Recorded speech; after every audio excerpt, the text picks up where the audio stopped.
was a Bollywood celebrity, well-known Bollywood celebrity. She got into an affair with a very big industrialist family's boy in Delhi, and she used to live in Mumbai. So we found out कि वो farm house था उसका. उस farm house में he used to have regular parties, जिसमें वो काफी जो है ना दूसरी इंडस्ट्री से बॉलीवुड सेलिब्रिटीज को भी बुलाता था, मॉडल्स को भी बुलाता था, रशियन फीमेल्स को भी बुलाता था. वहाँ पर ड्रग्स का यूसेज, प्रोस्टिट्यूशन का यूसेज, ये सारी चीजें बहुत कॉमनली करी जाती थी. तो मोस्टली केस जो आपके पास आते हैं वो किस टाइप के आते हैं? Her husband entered into that female's room at 12:30 in the night after the packup, and till morning he was there only. And ये बात हमने उनको बता दी. इनफैक्ट इसमें काफ़ी हंगामा भी बचा था. She on one such occasion she came there, उसने पूरा वहाँ पे हंगामा मचा दिया. And the whole crew got integrated. India का बड़ा लॉन्ग टर्म सिस्टम है. डिवोर्स का 10-10, 12-12 साल कोर्ट में केस चलता रहता है, और सामने वाले पार्टनर ने ठान लिया मैं तेरे को डिवोर्स नहीं दूंगा, चाहे कुछ भी कर ले, तो डिवोर्स होता ही नहीं है. लेकिन ये एक पर्टिकुलर केस ऐसा था कि जिसमें ना हमारे को इसने इतना डिस्क्रीटली रखा था अपनी वाइफ को कि इसके पड़ोसियों तक को मालूम नहीं था कि ये उसकी वाइफ है. तो उन्होंने क्या किया कि एक बैचलरेट पार्टी रखी, जिसको हेंस पार्टी कहते हैं. मेल स्ट्रिपर्स को बुलाया. मेल स्ट्रिपर्स को बुला के they started enjoying and all that stuff. Things now progressed. It got hot. These male strippers got physical to these girls. उसने उसको वीडियो भेजी 15 सेकंड की क्लिप पार्टी की. उसमें वो जो एक्ट्रेस थी और ये जो इंडस्ट्रियलिस्ट गर्ल थी, ये दोनों उसके साथ एंगेज होते हुए दिखाई दे रहे थे, फिजिकली एंगेज होते हुए. ठीक है. एंड देन सबकी लाइफ खराब हो गई. वीडियो कॉल पे उसने कॉल उठाया, उसके बाद लड़की सामने से न्यूड हुई, और फिर उसके बाद भी यही सारा सीन हुआ कि ब्लैकमेलिंग शुरू हो गई. ऐसे तो बहुत सारे लोग आते हैं हमारे पास इन्वेस्टिगेशन कराने. जो भी लोग सिक्योरिटी में होते हैं ना, उसमें डेफिनेटली डिफिकल्टी आती ही है इन्वेस्टिगेशन करने में. जैसे पॉलिटिशियंस हो गए, ब्यूरोक्रेट्स हो गए, पुलिस ऑफिसर्स हो गए, आर्मी ऑफिसर्स हो गए. We are not going to investigate on such people. Why? Because they might be carrying, you do not know what government work they are working on. ठीक है, कितने उनके पास इंडिया के secrets हो सकते हैं. ठीक है. Dark web is a place जहाँ पर इलीगल ड्रग डीलिंग्स भी होती हैं, इलीगल सेक्स ट्रेड भी होता है, सारी चीजें होती हैं वहाँ से. बेसिकली जिनके ऊपर इन्वेस्टिगेशंस करते हैं उनको पता भी नहीं चलता कि दे आर बीइंग इन्वेस्टिगेटेड. हमारे इन्वेस्टिगेटर को ले गया, इन्वेस्टिगेटर को ले जाके उसका पहले तो फोन छीन लिया, वहाँ पे उसको एक रूम में ले आए, कन्फाइन करके बंद कर दिया और बेल्टों से पिटाई की. वो जो है बड़ी मुश्किल से खिड़की से कूद के भागा वहाँ से. तो आपको रीजन क्या लगता है मोस्टली एक्स्ट्रा मैरिटल अफेयर का क्या रीजन हो सकता है जो बढ़ रहे हैं केसेस? मैरिज में वो ऐड करें, स्पाइस ऐड करने के लोग नई नई चीजें ट्राई करते हैं. लोग ना फिर फंस भी जाते हैं. राइट. कुछ लोग वाइफ स्वैपिंग में चले जाते हैं, कुछ लोग ये कुकोल्डिंग में चले जाते हैं. They get into pleasures, they get into role plays, they get into other sorts of games and all. They start getting obscene at public places. नमस्कार सर. नमस्कार. देसी मार्टिनी में आपका बहुत बहुत स्वागत है. Thank you. तो पहली बार मेरे सामने कोई डिटेक्टिव बैठा हुआ है लेकिन इससे पहले मैंने 3 ही डिटेक्टिव के बारे में सुना था. एक तो थे करंदा डिटेक्टिव दूसरा जासूस विजय, और तीसरे बोंकेश Bakshi. Okay, so now you are hearing for the 4th time नमन जैन. नमन जैन. तो सर सबसे पहले मैं पूछना चाहूंगा कि कोई बॉलीवुड का हॉरिफाइंग केस है आपके पास जो आपने सॉल्व किया हो? बॉलीवुड के ना बड़े सारे केसेस आते रहते हैं. बॉलीवुड में क्या है कि अलग अलग तरीके के केसेस आते हैं. क्या होता है, genres of cases are different. Bollywood जो इंडस्ट्री है, इंडस्ट्री अपने आप में डिफरेंट है, और सेलिब्रिटी से केसेस डिफरेंट है. ठीक है. इंडस्ट्री में किस तरह के केसेस आते हैं, कोई एक्टर्स उनके कॉन्ट्रैक्ट बाउंड है, या कोई भी पर्सन कॉन्ट्रैक्ट बाउंड है, वो कॉन्ट्रैक्ट ब्रीच करके किसी और के साथ जाके वर्क तो नहीं कर रहा है. ठीक है. कॉपीराइट के इश्यूज होते हैं कई सारे. कॉपीराइट है कि उन्होंने कॉपीराइट अपना सेल किया हुआ है किसी को, बट उनके जो मूवीज़ हैं या कंटेंट है वो ऑनलाइन लीक हो गया, तो वो लीकेज पॉइंट्स कहाँ से हैं. उनको कोई ब्लैकमेल कर रहा है, जैसे कि ऑनलाइन ब्लैकमेलिंग के रैकेट्स बन गए हैं आजकल. जैसे लोग उनको उनके बारे में मूवी को बदनाम करने के उनकी there are several rackets that have formed up. वो उनको नेगेटिव रेटिंग देते रहते हैं. हाँ, नेगेटिव पीआर क्रिएट करते रहते हैं उसके अगेंस्ट. राइट. और उसके बदले में huge amount is extorted out of them. ठीक है. सो इस तरह के केसेस आते हैं. इस तरह के केसेस आते हैं कि बॉलीवुड में इन्वेस्टर्स जो हैं वो कई सारे तरीके से ब्लैकमेल करते हैं. उस तरह के केसेस आते हैं. और चीटिंग एम्प्लॉय केसेस होते हैं. ये केसेस होते हैं कि कोई कोई पैसा लेके भाग गया है, किसी के एसेट सीज करने, बिकॉज इट्स एन इंडस्ट्री. जो बाकी सारी इंडस्ट्रीज में केसेस होते हैं, बॉलीवुड में भी केसेस होते हैं. नाउ जब हम बात करते हैं बॉलीवुड की, तो हम उसको रिलेट करते हैं सेलिब्रिटीज से. राइट. सो सेलिब्रिटी से केसेस डिफरेंट होते हैं. सेलिब्रिटी से केसेस क्या होते हैं, वो उनके पर्सनल लाइफ से रिलेटेड केसेस होते हैं. कोई सेलिब्रिटी है जिसको अपने बच्चे के साथ इशू है. राइट. सो बच्चे ड्रग्स में पड़ जाते हैं, because you tend to get born as a celebrity son. ठीक है. आपको दुनिया में सारी अटेंशन भी मिल रही है, पावर भी मिल रही है, पैसा भी मिल रहा है, तो एक्सटेसीज में चले जाते हैं बच्चे. ड्रग्स में बहुत ज़्यादा फॉल कर जाते हैं, ऐसे केसेस बड़े सारे आते हैं। फिर हमारे पास केसेस आते हैं जिसमें एक्स्ट्रा मैरिटल अफेयर केस है। ग्लैमर वर्ड है, ग्लैमर वर्ड में क्या होता है कि you are expose to people around you who are very glamorous in nature. हाँ, क्योंकि बाहर से तो ये वही दिखता है ना, चमक दमक। हाँ, बाहर चमक दमक दिखाई देती है। हाँ, वही जानना है मेरे को। और क्या होता है कि फिर आपके ना अलायंसेस वहाँ पे हो जाते हैं आपस में एक दूसरे के साथ। आपके को एक्टर्स के साथ अलायंसेस हो जाते हैं, आपके डायरेक्टर्स के साथ, अपने प्रोड्यूसर्स के साथ अलायंसेस हो जाते हैं। ठीक है, तो अलायंसेस जो हैं बड़ा कॉमन है बॉलीवुड में हो पाना, राइट। सो इस तरह के केसेस आते हैं हमारे पास। इस तरह के केसेस आते हैं हमारे पास जिसमें बॉलीवुड सेलिब्रिटीज़ को भी ब्लैकमेल किया जाता है किसी ना किसी तरीके से। और बॉलीवुड सेलिब्रिटीज़ में प्री मैट्रिमोनियल केसेस भी आते हैं, चीटिंग के केसेस भी आते हैं, अलग अलग तरीके pre matrimonial cheating I am talking about, right. So there are various sorts of cases that we get in Bollywood.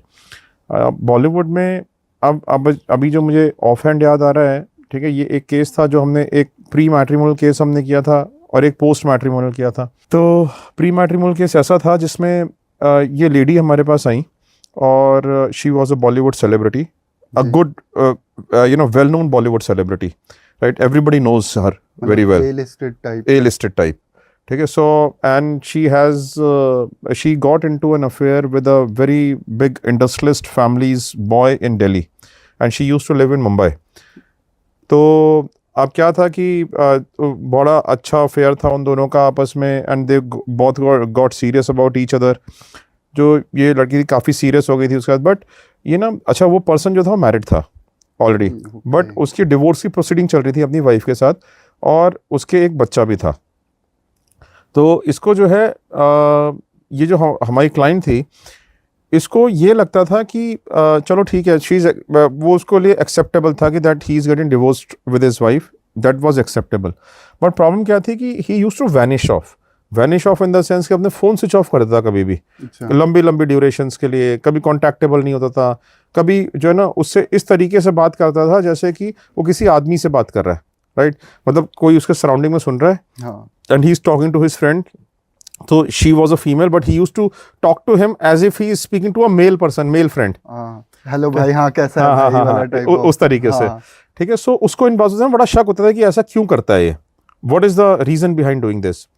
अच्छा, अब उसके जो है through her manager she contacted us. तो कांटेक्ट करने के बाद हमने जब इन्वेस्टिगेशंस करनी शुरू करी उस लड़के के ऊपर, so we started following him. So जब हमने उसको फॉलो किया तो हमने देखा कि कई ओकेजन्स पे वो एक लेडी के साथ और एक बच्चे के साथ आउटडोर लंचेस पे, डिनर्स पे जा रहा है, ठीक है। He is leading a normal life. फिर हमने पता किया तो पता चला कि वो उसकी खुद की वाइफ है जिसका वो कह रहा है कि मेरा डिवोर्स चल रहा है। तो विच मीन्स कि ये इसको बेवकूफ़ बना रहा था कि इसका जो है वाइफ के साथ रिलेशनशिप नहीं है और उनका डिवोर्स चल रहा है। वो अपनी वाइफ और बच्चे के साथ पूरा टाइम स्पेंड करता था। He used to go for dinners, he used to go for lunches, he used to go on outings with them, और उसी टाइम पे उसका फ़ोन ऑफ कर मिलता था इसको। मतलब डिवोर्स नहीं हो रहा था उसका, डिवोर्स हो ही नहीं रहा था। फिर हमने उसे डिवोर्स पिटीशन चेक करी, कोई डिवोर्स पिटीशन फाइल्ड है या नहीं है, दोनों पार्टीज में किसी की भी साइड से कोई लीगल डिस्प्यूट हुआ है नहीं, कोई एफआईआर हुई है नहीं, कहीं पे कंप्लेंट हुई है पुलिस स्टेशन में, ऐसी कोई कंप्लेंट भी नहीं मिली हमें, ठीक है। सो विच क्लियरली मेंट कि इसने उसको ये झूठ बोला कि I am having divorce with my wife. उसकी वाइफ एक घर में रहती थी, ठीक है। It's only that he was living in a different house, right. So but वो आता जाता रहता अपनी वाइफ के घर, मतलब जहाँ पर उसकी वाइफ रहती थी। अंडर सम प्रिटेक्स्ट उसने अपनी वाइफ को कुछ एक्सक्यूजेस दिए होंगे जिसकी वजह से वो सेपरेट रह रहा था। उसकी वाइफ को नहीं पता था कि ये इसके साथ अफेयर में है, और उसको ये नहीं मालूम था कि ये अपनी वाइफ के साथ अपनी नॉर्मल लाइफ लीड कर रहा है। मतलब दोनों जगह वो चीट कर रहा था। यस, दोनों जगह वो चीट कर रहा था। And then when we started following him further, तो वी फाउंड आउट कि वो फार्म हाउस था उसका, उस फार्म हाउस में he used to have regular parties जिसमें वो काफ़ी जो है ना दूसरी इंडस्ट्री से बॉलीवुड सेलिब्रिटीज़ को भी बुलाता था, मॉडल्स को भी बुलाता था, रशियन फीमेल्स को भी बुलाता था। वहाँ पर ड्रग्स का यूसेज और प्रोस्टिट्यूशन का यूसेज, ये सारी चीज़ें बहुत कॉमनली करी जाती थी, राइट। सो एंड उस टाइम पे भी उन पार्टीज़ के बारे में इसको बताता नहीं था, right. And he used to enjoy separately in those parties and used to call lot of girls also there. So इससे उसको ये पता चल गया कि like what exactly is happening now. Cheating is of many kinds, anyone can be cheated, ठीक है। कोई ऐसा तो है नहीं कि बॉलीवुड में इंसान नहीं है, ठीक है, उनके साथ तो चीटिंग हो सकती है ना। तो this is such kind of a cheating, ठीक है। तो ये तो था एक प्री मैट्रिमोनियल चीटिंग का केस। अब मैं आपको बताता हूँ एक पोस्ट मैट्रिमोनियल चीटिंग का केस। पोस्ट मैट्रिमोनियल मतलब कि जिसमें शादी ऑलरेडी हो चुकी है, हाँ, ठीक है, और वो जो है शादी में चीटिंग हो रही है, राइट। सो शादी के बाद की जो चीटिंग के केस आते हैं वो भी बहुत सारे केसेस होते हैं, राइट। उसमें से एक केस ऐसा था जिसमें हमने इन्वेस्टिगेशन करी, जिसमें हमारी जो क्लाइंट थी वो एक बॉलीवुड सेलिब्रिटी की वाइफ थी, राइट। ये जो बॉलीवुड सेलिब्रिटी थे, he is a very well known Bollywood celebrity, right. So अब बॉलीवुड सेलिब्रिटीज़ जो है ज़्यादातर सिक्योरिटी में रहते हैं, हाँ, राइट। सो अब इनको फॉलो करना तो बड़ा मुश्किल हो जाता है, तो फॉलो कर पाना इतना ईजी नहीं होता। लेकिन क्या होता है कि हम कई बार क्लाइंट को ना कॉन्फिडेंस में ले लेते हैं। तो अच्छा, क्लाइंट को क्या होता है कि नॉर्मली वो क्लाइंट को अपनी ओरिजिनल लोकेशंस ही बता के जाते हैं कहाँ पर जा रहे हैं, लेकिन कुछ एक टाइम ऐसे होते हैं जहाँ पे ना उनको क्लाइंट को मालूम नहीं होती थी कि उनकी लोकेशन कहाँ पर है। तो हमने क्या किया कि हमने क्लाइंट से बोल के, क्लाइंट ने खुद ही जाके उनकी गाड़ी में एक जीपीएस ट्रैकर लगा दिया, एक मैग्नेटिक जीपीएस ट्रैकर, जिससे उनकी लोकेशन ट्रैक रहे। अगर वो झूठ भी बोल रहे हैं तो उनको पता रहे कि वो कहाँ पर है उनकी गाड़ी। सेलिब्रिटी की वाइफ ने? हाँ, खुद ही लगा दिया जीपीएस ये ट्रैकर। लीगल है वैसे जीपीएस? अपनी गाड़ी में आप कुछ भी लगाओ भाई, उसकी भी तो गाड़ी है ना वो। हम एज अ थर्ड पार्टी नहीं लगा सकते, बट वो तो लगा ही सकते हैं ना। क्योंकि मैंने शायद कहीं पढ़ा था कि ऐसे लगाना इनलीगल है जब तक कि मतलब आपके नाम पे ना हो गाड़ी। हाँ, तो आपके नाम पे गाड़ी होगी तो आप लगा सकते हो ना। और अगर आपकी कंपनी के नाम पे जो आपने कंपनी खोली हुई है और उस कंपनी में अगर एक दूसरा पर्सन भी डायरेक्टर है, तो दिस मीन्स कि आपकी ओनरशिप हो गई ना उस कार की भी, हाँ, राइट। सो आप जीपीएस ट्रैकर आपने लगाया, और जीपीएस ट्रैकर लगाने के बाद आपको जो है उसकी मूवमेंट्स का अंदाज़ा रहा, राइट। सो अब क्या होता है कि हम उसको एक्टिवली तो फॉलो कर नहीं पाते क्योंकि सिक्योरिटी चलती है साथ में आगे पीछे। तो आपको क्या करना पड़ता है, थोड़ा डिस्टेंस मेंटेन करके उसको फॉलो करना पड़ता है। कई दिनों तक हमने डिस्टेंस मेंटेन करके उसको फॉलो किया। देन वी वो नॉर्मल जैसे फिल्म सिटी में चले गए, दूसरी जगहों पे चले गए। फिल्म सिटी में एंट्री बैन होती है, बाहर के लोग एंट्री नहीं कर सकते। तो कई जगहों पे आपको हिकअप से फेस होते हैं, ठीक है। कहीं जाते हो तो आप किसी 5 स्टार होटल में चले गए, तो ऐसे में आपको एंट्री नहीं मिली, तो आपको ना कई बार डिफ़िकल्टी आती है ये पता करने में कि अंदर जाके पर्सन कर क्या रहा है। और पीआर मीटिंग्स होती हैं, मीडिया के साथ मीटिंग्स होती हैं, बहुत सारी तरह की मीटिंग्स होती हैं। Every place you are not able to enter in. लेकिन अब ऐसे में क्या होता है कि जब आपका रिजल्ट नहीं आ रहा तो you have to find out कि किस तरीके से रिजल्ट आ सकता है। देन कई जगहों पे जहाँ पर हम एंट्री नहीं कर पा रहे थे, कई जगहों पर क्लाइंट हमारी खुद ही अपने सोर्स के थ्रू एंट्री कराती थी, ठीक है। और कई जगहों पे क्या होता था कि वो भी she was unable to get us entered in. लेकिन ऐसी एक ओकेजन पे he was on a film shoot. जिस फिल्म शूट में वो था, शी न्यू कि वो फिल्म शूट में किसके साथ है, कहाँ पर है। अच्छा, उसको ना जिसके साथ वो फिल्म शूट था, जिस फीमेल एक्ट्रेस के साथ वो फिल्म शूट था, उसको उसी फीमेल एक्ट्रेस के ऊपर शक था कि इसका अफेयर, मेरे हस्बैंड का अफेयर इसी फीमेल एक्ट्रेस के साथ चल रहा है, और उसी के साथ उसका शूट था। तो जिस शूटिंग के दौरान जिस होटल में वो रुके थे, उन्होंने क्या किया कि हमें उनको पता था कि इस होटल में लोग रुकने वाले हैं। उन्होंने हमारी टीम की बुकिंग उसी होटल में करा दी, and our team stayed with them inside that hotel. And after the packup they used to meet, right. So सब लोग बैठते हैं, आपस में सारी चीज़ें होती हैं, हम लोग उनके वीडियो बना के भेज देते हैं। लेकिन ख़ास तौर से एक दिन हमने ये देखा कि हम क्या करते हैं कि जैसे लॉबी है, कॉरिडोर है होटल का, उसका रूम अलग है, उसका रूम अलग है। ऑब्वियसली आप रूम के अंदर का तो वीडियो नहीं बना सकते, लेकिन आप ये देख सकते हो कि whether they have entered into each others room in the night और not, right. Then on one such occasion we found out her husband entered into that female's room at 12:30 in the night after the packup, and till morning he was there only. And ये बात हमने उनको बता दी। In fact इसमें काफ़ी हंगामा भी बचा था। She on one such occasion she came there, उसने पूरा वहाँ पे हंगामा मचा दिया, and the whole crew got integrated. तो बट मुझे किसी का याद आ रहा है ऐसा, लेकिन क्या सेलिब्रिटी जो वो थे उनकी वाइफ बॉलीवुड में तो नहीं थी ना? देखो, मैं ना ज़्यादा नहीं बता सकता। जितने भी मैं इवेंट्स बताता हूँ उनमें मैं बहुत सारी चीज़ें चेंज करके बताता हूँ, वो तो timelines, places, everything. Audience gas कर लेगी, खैर। हाँ, तो बेसिकली मैं इसलिए चेंज करता हूँ कि किसी भी तरीके से एक्चुअल जाके किसी को भी रिलेट ना हो पाए। I have to maintain confidentiality also, वो ज़रूरी भी है। हाँ हाँ। तो केसेस ना अलग अलग तरीके के आते रहते हैं। It is not something that is uncommon. तो उसके बाद क्या हुआ था जब उन्हें पता चला? तो फिर they are still living together happily.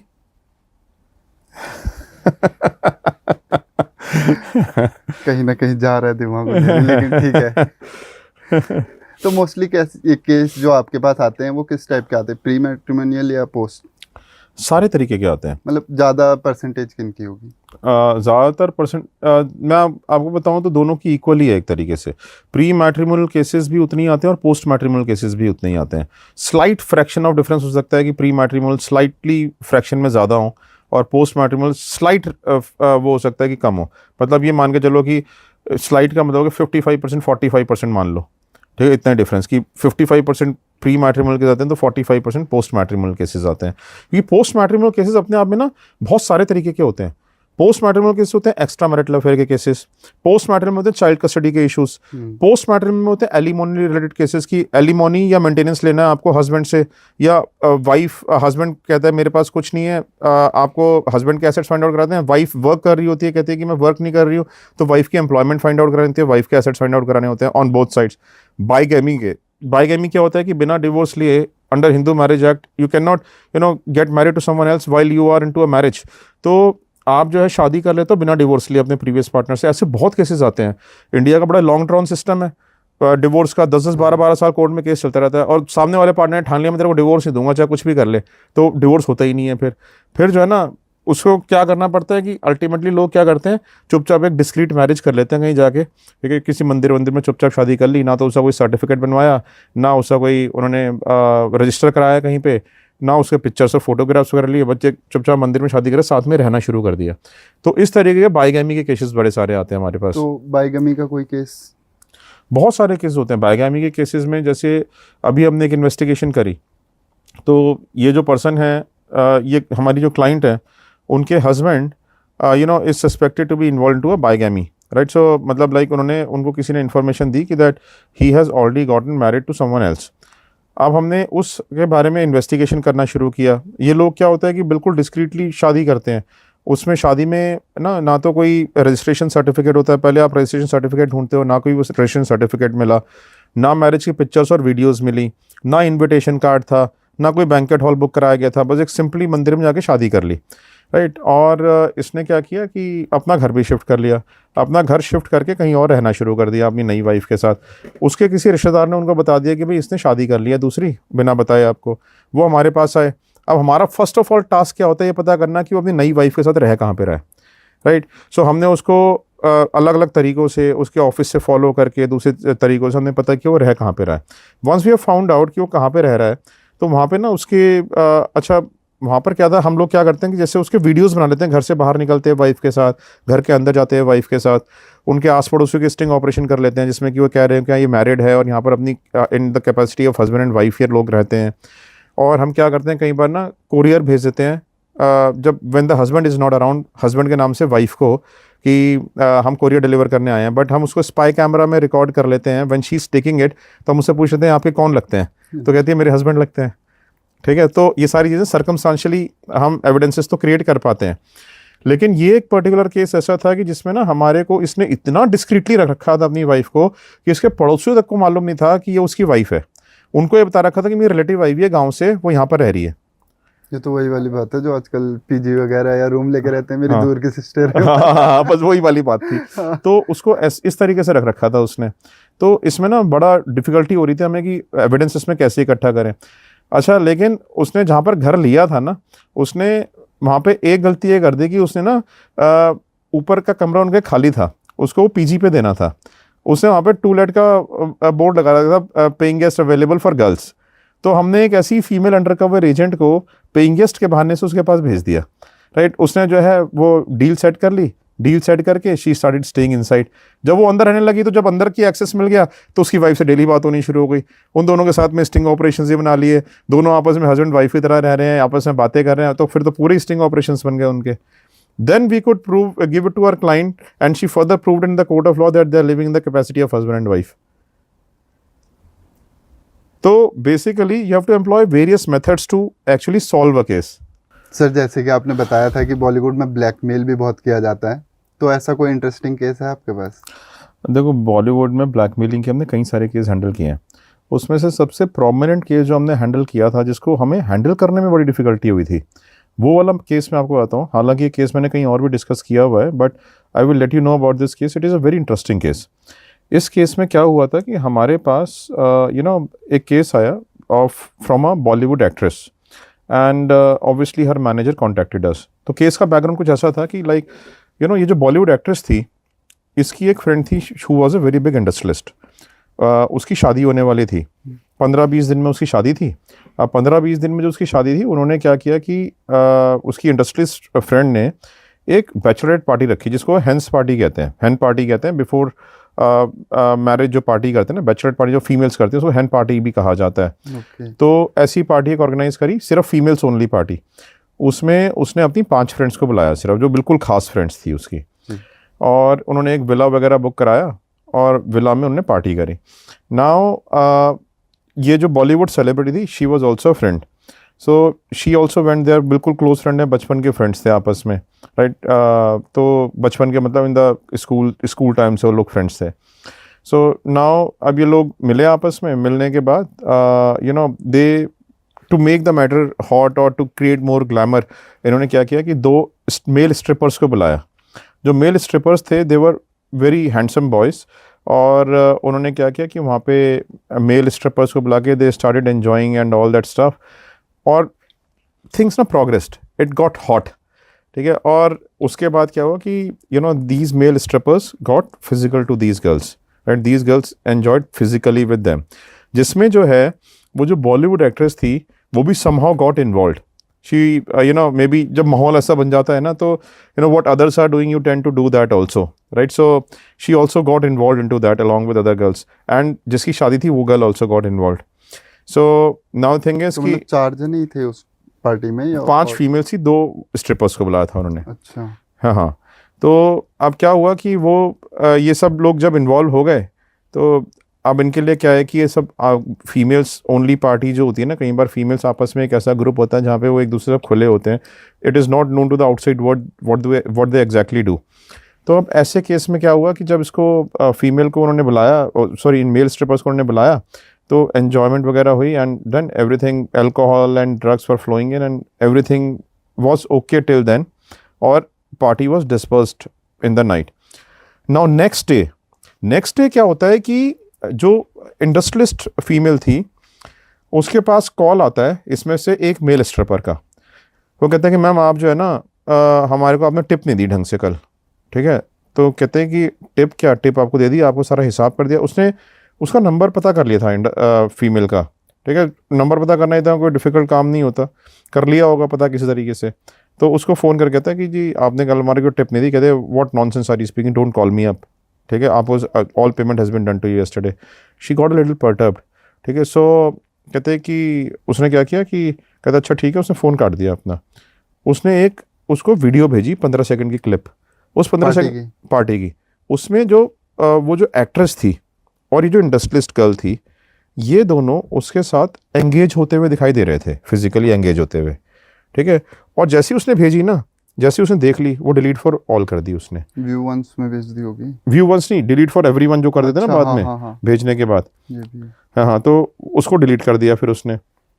अब वो देखने के बाद वो पर्टर्ब हो गई। अब उसने खुद उसको फिर फ़ोन किया कि भाई व्हाट इज़ दिस नॉनसेंस। कहते हैं कि मैं आपसे मैम कह रहा हूँ, आप मेरा फ़ोन काट रहे हो, आपने हमारी टिप नहीं दी। हमारे को तो लोग टिप इतनी देते हैं ऐसे इवेंट्स में। उन्होंने ये जान लिया था कि लेडी है कौन, कितने बड़े परिवार की है, ठीक है। सो उसने कहा कि क्या चाहिए तुम्हें बताओ। ठीक है कि मुझे तो जो है 1 करोड़ रुपए चाहिए टिप में। कहते 1 करोड़ रुपए की टिप होती है, are you crazy, nonsense.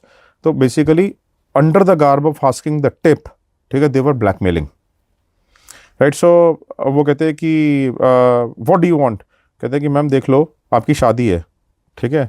So if you really आप को टिप तो हमारे को देनी ही पड़ेगी। अच्छा, अब मैटर्स ये ऐसे होते हैं, ना तो अपने पेरेंट्स के पास ले आ सकते हो, ना अपने परिवार के पास ले आ सकते हो, ना पुलिस के पास ले आ सकते हो, ठीक है। आप लेके किसके पास जाओगे?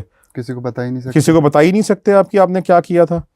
तो अब उसने अपनी ये, क्योंकि उसमें बॉलीवुड एक्ट्रेस फ्रेंड भी आ रही थी, तो उसने उसके अंदर कन्फाइड किया, इसको बताया कि भाई ऐसे ऐसे हम दोनों की वीडियो उसके पास है, right. So she also got perturbed. This is when she contacted us through her manager, ठीक है। बॉलीवुड सेलिब्रिटी जो थी, उसने हमारे को अपने मैनेजर के थ्रू कॉन्टैक्ट किया। अच्छा, मैनेजर के थ्रू कॉन्टैक्ट करके हमने जो भी NDAs वगैरह थे वो साइन करके, and we got into the engagement with them, formal engagement. अब ये ब्लैकमेलिंग हो रही थी। अब हमारा काम था, जिस नंबर से फ़ोन आया था उनको, हमारा काम था ब्लैकमेलर्स को सबसाइड करना, because it is not about paying 1 crore of rupees. Maximum लोग जो हैं पैसा देके अपना पीछे छुड़ाना चाहते हैं, बट ब्लैकमेलर ना कभी भी उतने मानता नहीं है। एक बार उसको ये मिल जाता है ना, फिर वो और डिमांड करना शुरू कर देता है, फिर और करना शुरू करता है, इट नेवर स्टॉप्स। ठीक है, सो ये बात उनको भी पता थी कि इट विल नेवर स्टॉप, ये तो ज़िंदगी भर जो है पीछे पड़ जाएगा हमारे। ठीक है, so how to get rid of him, तो इस वजह से उन्होंने हमें कांटेक्ट किया। जब हमने केस ओवर टेक ओवर लिया तो थ्रू दैट नंबर जिससे उसने कॉल किया था, हमने उनको ट्रेस बैक करना शुरू किया। तो जब हमने उनको ट्रेस बैक करना शुरू किया तो हमें देखा कि they were both Mohammedan boys, right, and they were residing in an area, right, so जहाँ पर ना साइबर क्राइम वहाँ से बड़ा जनरेट होता था, राइट, सो एंड वहाँ पर जो है ना क्या होता है कि वो एक ऐसा एरिया था जहाँ पे पुलिस भी अंदर जाने से ना हिचकिचाती है। मुंबई में? नहीं, it is somewhere else, right, near to Delhi only, right, so वहाँ पर ना पुलिस भी जाने से हिचकिचाती है क्योंकि वहाँ पर फ्रीक्वेंट ब्रेकरिंग भी हो जाती है कई बार, राइट, सो अब पुलिस क्या होता है कि अब हमारे पास क्या होता है कि हमारे को ना जब हम ऐसे मैटर सॉर्ट आउट करते हैं तो पुलिस में जाएंगे तो एफआईआर रजिस्टर होगी। एफआईआर रजिस्टर कराने की बजाय हम क्या करते हैं कि हम एक पुलिस में फॉर्मल कंप्लेंट डलवा देते हैं क्लाइंट से, राइट, और उस कंप्लेंट के बेस पे पुलिस जो है ब्लैकमेलर्स को उठा लाती है और ब्लैकमेलर्स को उठा के लाके, ठीक है, उनके कंसेंट से सारी उनकी चीज़ें अपना प्रेशर डाल के सारी चीज़ें डिलीट करा दी, जो भी एविडेंस होता है सब डिलीट करा देती है। And after the blackmail has happened, after everything is done, then उनको जो है कंप्लेंट हम विड्रॉ करवा देते हैं, राइट, और उनको रिलीज़ कर देते हैं ताकि पुलिस में एफआईआर रजिस्टर ना हो, कि केस कोर्ट में ना जाए और पुलिस के लेवल पे ही मैटर सॉल्व हो जाए। पुलिस बड़ी हेल्प करती है ऐसे केसेस में, राइट, सो हम नॉर्मली ये प्रोसेस अडॉप्ट करते हैं। बस इस केस में क्या था, स्पेशली इस केस हम वो प्रोसेस भी अडॉप्ट नहीं कर पा रहे थे। इसलिए नहीं अडॉप्ट कर पा रहे थे क्योंकि वहाँ पे पुलिस कहते हैं भाई बिना एफआईआर के तो हम अंदर एंट्री नहीं करेंगे। जब हमने, हमारे यहाँ सीनियर पुलिस ऑफिसर्स काम करते हैं हमारी टीम ने, उन्हें जब अपने काउंटर पार्ट से बात करी और दूसरे लोगों से बात करी तो उन्हें बोला कि भाई हम जो है ना वो हम लोग इसमें बिना एफआईआर के अंदर एंट्री नहीं कर पाएंगे, बिकॉज यहाँ पे पूरा एरिया की वजह से, क्योंकि हमारे को पूरी टीम लेके जानी पड़ेगी और इतना बड़ा वहाँ पे वो करना पड़ेगा ऑपरेशन। कल को मीडिया न्यूज़ बनेगा और बिना हमने एफआईआर के एक्शन लिया तो बहुत बड़ा इशू बन जाएगा। तो अब हमारे पास ऑल्टरनेटिव नहीं बचा कुछ, हमने कहा कि फिर इसको रिजॉल्व कैसे करें, बिकॉज इस केस में जो है नॉर्मली तो पुलिस हमारी हर केस में हेल्प करती है, बट इस केस में बिना एफआईआर के फाइल कर वो करने को तैयार नहीं है। फिर हमने क्या किया कि हमने वहाँ के जो लोकल पॉलिटिशियन थे, right, so he was also an MLA of that area, right, so वो जो थे वो भी उसी कम्युनिटी के थे, they were also from Mohammedan community, very nice gentleman, right, so हमने जो है उनको अपने पॉलिटिकल कॉन्टैक्ट से थ्रू कॉन्टैक्ट किया। पॉलिटिकल कॉन्टैक्ट थ्रू उन्होंने जो है हमारे को एश्योरेंस दी कि भाई he will help us out in this matter. अब हमारी टीम, अपनी टीम उनके आदमियों के साथ, राइट, उनके बाउंसर्स थे अपने, उनके बाउंसर्स के साथ, हाँ, उस एरिया में गई, क्योंकि उनके बाउंसर साथ में थे ना तो कोई आपको कुछ नहीं कहता, बिकॉज वो तो लीडर है ना उस एरिया के, राइट, सो उनके आगे कोई कुछ नहीं बोलेगा, राइट, सो फिर हम उनके बाउंसर के साथ उन दो लड़कों के उनके ऑफिस में लेकर आए। उन्होंने वहाँ पे आके उनको बोला, कन्फ्रंट किया, तो कहते हैं सर हम तो अपनी टिप मांग रहे थे। कहते हैं 1 करोड़ रुपये टिप होती है, 1 करोड़ रुपये की टिप मांग रहे हो तुम, तो हमें नहीं पता तुम क्या कर रहे हो। उन्होंने जो है अपने बड़ा ज़बरदस्त, अच्छा इनके सामने वो बोल नहीं पाए बिल्कुल भी एक ज़बान से, क्योंकि उनको पता था कि अगर इनके सामने बोलेंगे तो बहुत बड़ा हंगामा हो जाएगा, वहाँ पे रह नहीं पाएंगे ये लोग, राइट, सो जब हम उनके घर गए थे ना तो उनके बाउंसर्स के साथ मिलकर हम उसके सारी डिवाइसेस उठा लाए वहाँ से, उसके laptops, mobile phones, memory cards, ठीक है, सारी चीज़ें हम उठा लाए। तो जब हम उठा के इनके पास ले आए तो हमने सारी चीज़ें स्कैन करनी शुरू करी। उसमें बल्कि कई सारी लड़कियों की ऐसी वीडियोस मिली, ऐसे कई सारी पार्टीज की वीडियोस मिली। उनका वो धंधा ही था, उनका धंधा ही था। तो उनका जितने भी क्लाउड पे डाटा था, हमने सारा क्लाउड पे डाटा डिलीट कराया, हमने उनका सारा डाटा से उनके मोबाइल फ़ोन से डिलीट कराया, उनके लैपटॉप से डिलीट कराया, हर जगह से जो मेमोरी कार्ड थे, पेन ड्राइव थी, उनको स्कैनिंग करी, उनको डिलीट कराया। बल्कि इस काम को करने में हमारे को पूरे 24 घंटे का वक्त लग गया, लगातार हमारी टीम बैठ के हर चीज़ की स्कैनिंग कर रही थी। फिर हमने सारा डाटा उसके वॉश ऑफ करा के, उनकी हार्ड ड्रिक्स वगैरह क्रश करवा के, और उनको जो है रात के वक्त फिर उन्होंने उसको वहाँ से फ्री कर दिया with a warning after taking their confessions कि they are not going to disturb this family, these females again, ठीक है। और मतलब इस तरीके से फिर जो है we could sort out that matter. So it and then after that they never ever came out to blackmail them. क्योंकि मैंने वैसे देखा है कि मेरा एक दोस्त था, उसको एक बार कॉल आई कि मतलब नॉर्मली वीडियो कॉल आई, उसने उठा लिया। हाँ हाँ, है ना, वो स्कैम बहुत ज़्यादा चल रहा है आजकल। वीडियो कॉल पे उसने कॉल उठाया, उसके बाद लड़की सामने से न्यूड हाँ। हुई, और फिर उसके पास भी यही सारा सीन हुआ कि हाँ। ब्लैकमेलिंग शुरू हो गई। हाँ। उसने एक बार पैसा दिया, पैसा देके फिर दूसरी जगह से कॉल आया, हाँ। फिर उधर उसने सोचा दूं नहीं दूं, फिर मेरे से पूछा भाई क्या करूं यार, ऐसा ऐसा हो गया। मैंने कहा मुझे भी नहीं पता भाई क्या करना चाहिए। तो मोस्टली क्या इसमें सॉल्यूशन क्या है कि क्या करना चाहिए मैं ऐसे? बताता हूँ क्या होता है कि ये जो सेक्सटॉर्शन, अभी भी हमारे पास एक केस चल रहा है करंटली, आज की डेट में भी एक केस अच्छा। है। अभी आपको मैसेज दिखाता हूँ उसे ब्लैकमेलर के कैसे आते हैं, ठीक है। सो क्योंकि उसके पास भी ऐसे नहीं एक जगह से आ रहे हो, कोई कह रहा मैं पुलिस वाला बोल रहा हूँ, कोई कह रहा वो मैं सीबीआई से बोल रहा हूँ, हाँ, तो अलग अलग जगह से उसे ऐसे ही कॉल आ होता रहे है थे। क्योंकि इनका ना एक सर्कल बना हुआ है, वो सर्कल में वो नंबर स्प्रेड हो जाता है। Not only one person blackmail, multiple people start blackmailing you, right. So क्या होता है कि जनरेट एक जगह से होता है ये कॉल जनरेट कैसे होता है, पहले तो ये आपके फेसबुक पे आएंगे, फेसबुक पे आपके फ्रेंड्स बन जाएंगे, ठीक है, या दूसरी जगहों पे आपको एक सुंदर सी लड़की दिखा के फ्रेंड बन लेंगे, लोग अट्रैक्ट होके एंटाइस होके फ्रेंड उनकी रिक्वेस्ट एक्सेप्ट कर लेते हैं, वो आपके सारे कॉन्टैक्ट्स को डाउनलोड कर लेते हैं फेसबुक से, इंस्टाग्राम वगैरह से, एंड आफ्टर दे डाउनलोड, तो उनके पास आपके सारे कॉन्टैक्ट्स का डेटाबेस आ जाता है। अब उसके बाद वो आपको बोलते हैं, लड़की बोलती है कि चलो let's have a video call, पहले आपसे चैटिंग शुरू करी, बोलेगी लेट्स हैव वीडियो कॉल, अब वो वीडियो कॉल करेगी, ठीक है, और सामने से वो होगी नेकेड, और आप वो बोलिए आप भी नेकेड हो, वो जैसे ही आदमी नेकेड होता है उसकी वीडियो बना लेते हैं, राइट। और उसके बाद क्या होता है कि immediately that girl vanishes of, एक आदमी आके आपको ब्लैकमेल करना शुरू कर देगा कि अब तेरी वीडियो हमारे पास आ गई, उसको वीडियो की कॉपी भेज देंगे, अब जो हम ये सारे तेरे कॉन्टैक्ट्स को भेज देंगे, फेसबुक के कॉन्टैक्ट्स को, इंस्टाग्राम के कॉन्टैक्ट्स को, अगर तूने हमारी डिमांड मीट नहीं करी। फिर ये डिमांड शुरू होती है depending on the clients profile, उसको पता है कि ये आदमी जो अब्रॉड में काम करता है, जैसे जिस क्लाइंट के लिए हम अभी काम कर रहे हैं, he is based in Australia, he is very well settled, he is into an IT company, ठीक है, तो वो अभी तक उसको जो है $10,000 दे चुका है, Australian dollars, right. So and we are handling that case now after he has already paid them.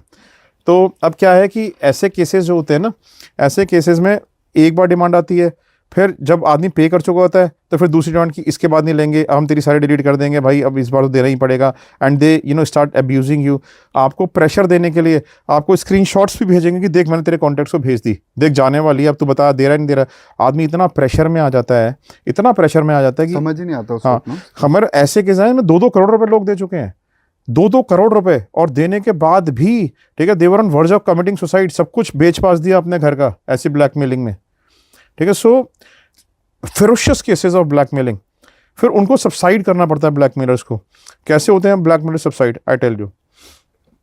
इनके साथ क्या होता है कि ये ना एक ग्रुप है जो कुछ एरियाज ऑफ इंडिया में कंसंट्रेटेड है।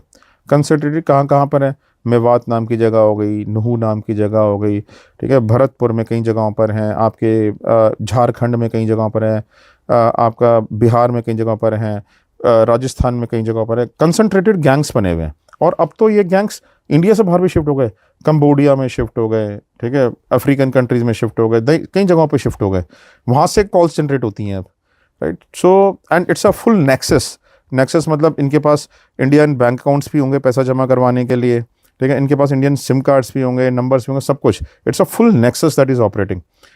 तो अब क्या होता है कि हम क्या करते हैं, हम अपने जो हमारी टीम में सीनियर पुलिस ऑफिसर्स काम करते हैं जो रिटायर हो चुके हैं but senior level police officers, तो हम क्या करते हैं, वो अपने कॉन्टैक्ट्स को फ़ोन करते हैं, वो ये देखते हैं कि ये जो कॉल जनरेट हो रही है कहाँ से जनरेट हो रही है पहले, राइट। सो हमारे को ये पता चल गया कि भाई ये कॉल जो है इस पर्टिकुलर जगह के इस पर्टिकुलर लोकेलिटी से जनरेट हो रही है, राइट। सो अब हम उसमें हम क्या करते हैं कि वो कॉल कहाँ से जनरेट हो रही है ये पता करने के लिए हम क्लाइंट की कन्फिगरेशन जो है अपने पास ले लेते हैं व्हाट्सएप की, राइट। और व्हाट्सएप पे वो कॉल करता है, व्हाट्सएप पे कॉल करते हैं, फिर हम उसको नॉर्मल कॉल करने मजबूर करते हैं, फिर उसके बाद उसको पुलिस के थ्रू उसी कॉल की लोकेशन ट्रेस करके जो उस एरिया का जो इंस्पेक्टर होता है उसको हम अपने पुलिस के चैनल के थ्रू कांटेक्ट करवाते हैं। और ज़्यादातर जो पुलिस लोकल इंस्पेक्टर होता है ना, वो अपने एरिया में जो कुछ भी चल रहा है वो सबको जानता ही है, राइट। सो अपने सोर्सेज को यूज़ करके उनको ये बता दिया जाता है कि भाई ये जो है ये हमारे आदमी है, ठीक है, इनको कोई नहीं छेड़ेगा, इसके वीडियोस फोटोग्राफ सब डिलीट करो, अपने साउंड डिलीट करा दी जाती है, फिर हमारे क्लाइंट्स को कभी कॉल नहीं आती। इन ऑर्गेनाइज गैंग से आप लड़ नहीं सकते, they are too wide spread. लेकिन वही है कि अगर लोकल पुलिस वाला चाहे तो पकड़वा सकता है, पकड़वा वो सकता कहते है हैं ना कि अगर पुलिस वाला चाहे तो मंदिर के बाहर से चप्पल भी चोरी नहीं हो सकती तो पुलिस को पता तो सब होता है। देखो मैं आपको एक बात बताता हूँ, हमारी पुलिस जो है ना बहुत पावरफुल है और बहुत इंटेलिजेंट भी है। और मैं देखा है कि ख़ास तौर से जो मेट्रोपॉलिटन की जो पुलिस है ना, वो तो ख़ास तौर से जो है ना बहुत कैपेसिटेटेड है, मतलब like very efficient police. Delhi police is very efficient, Mumbai police is very efficient and other police also. In fact I work with Bangalore police a lot, मैंने बैंगलोर की पुलिस के साथ बड़ा काम किया है। Bangalore police is also very efficient. तो मैंने देखा है कि police is very efficient. The only problem with police is कि उनके पास केसेस इतने सारे हैं करने के लिए और मैन पावर इतनी कम है कि कोई भी आदमी जो है ना प्रैक्टिकली सारे केसेस को अंडरटेक करके काम कर ही नहीं सकता। एक एक इन्वेस्टिगेशन हम जब खोलते हैं ना इन्वेस्टिगेशन को, तो एक एक परत करके इन्वेस्टिगेशन इतनी सारी वो बन जाती है इन्वेस्टिगेशन। आपको अगर आप सोचोगे ना कि आपको एक केस को एक एक पहलू से हर एक जगह पे जाके इन्वेस्टिगेट करना है, तो आप उसको केस को इन्वेस्टिगेट करते रह जाओगे 6-6 महीने तक, 1-1 साल तक। आपको कुछ एरियाज के इन्वेस्टिगेशन को छोड़ना पड़ता है, इग्नोर करना पड़ता है, because they are not so relevant. Relevant areas को कंसंट्रेट करके सिर्फ उसी को आपको टारगेट करना पड़ता है, right. So police is highly occupied, highly occupied. It is not the fault of police, is the fault of system.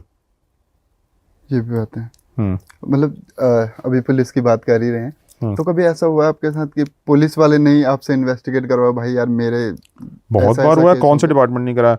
Police ने खुद इन्वेस्टिगेट कराया है, इनकम टैक्स ऑफिसर्स ने करवाया है, जीएसटी ऑफिसर्स ने करवाया है, एनफोर्समेंट डायरेक्टरेट के ऑफिसर्स ने करवाया है, ठीक है। और मैं पुलिस की जब बात कर रहा हूँ तो मैं पुलिस की नॉर्मल बात नहीं कर रहा हूँ, मैं बात कर रहा हूँ कमिश्नरेट लेवल की, राइट। कोई ऐसा केस जो आपको याद आ रहा हो?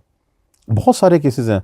अब देखो क्या होता है कि जैसे किसी के भी घर में ना डिस्प्यूट्स अगर होते हैं, मैं आपको बात कर रहा हूँ even commissionerate level of police officers की, इवन पॉलिटिशियंस की, इवन ब्यूरोक्रेट्स की, वो अपने मशीनरी को यूज़ नहीं कर सकते, राइट। सो क्योंकि उनको ये लगता है कि हम अपनी मशीनरी को यूज़ करेंगे तो हमारे घर के सीक्रेट्स बाहर जाएंगे, राइट।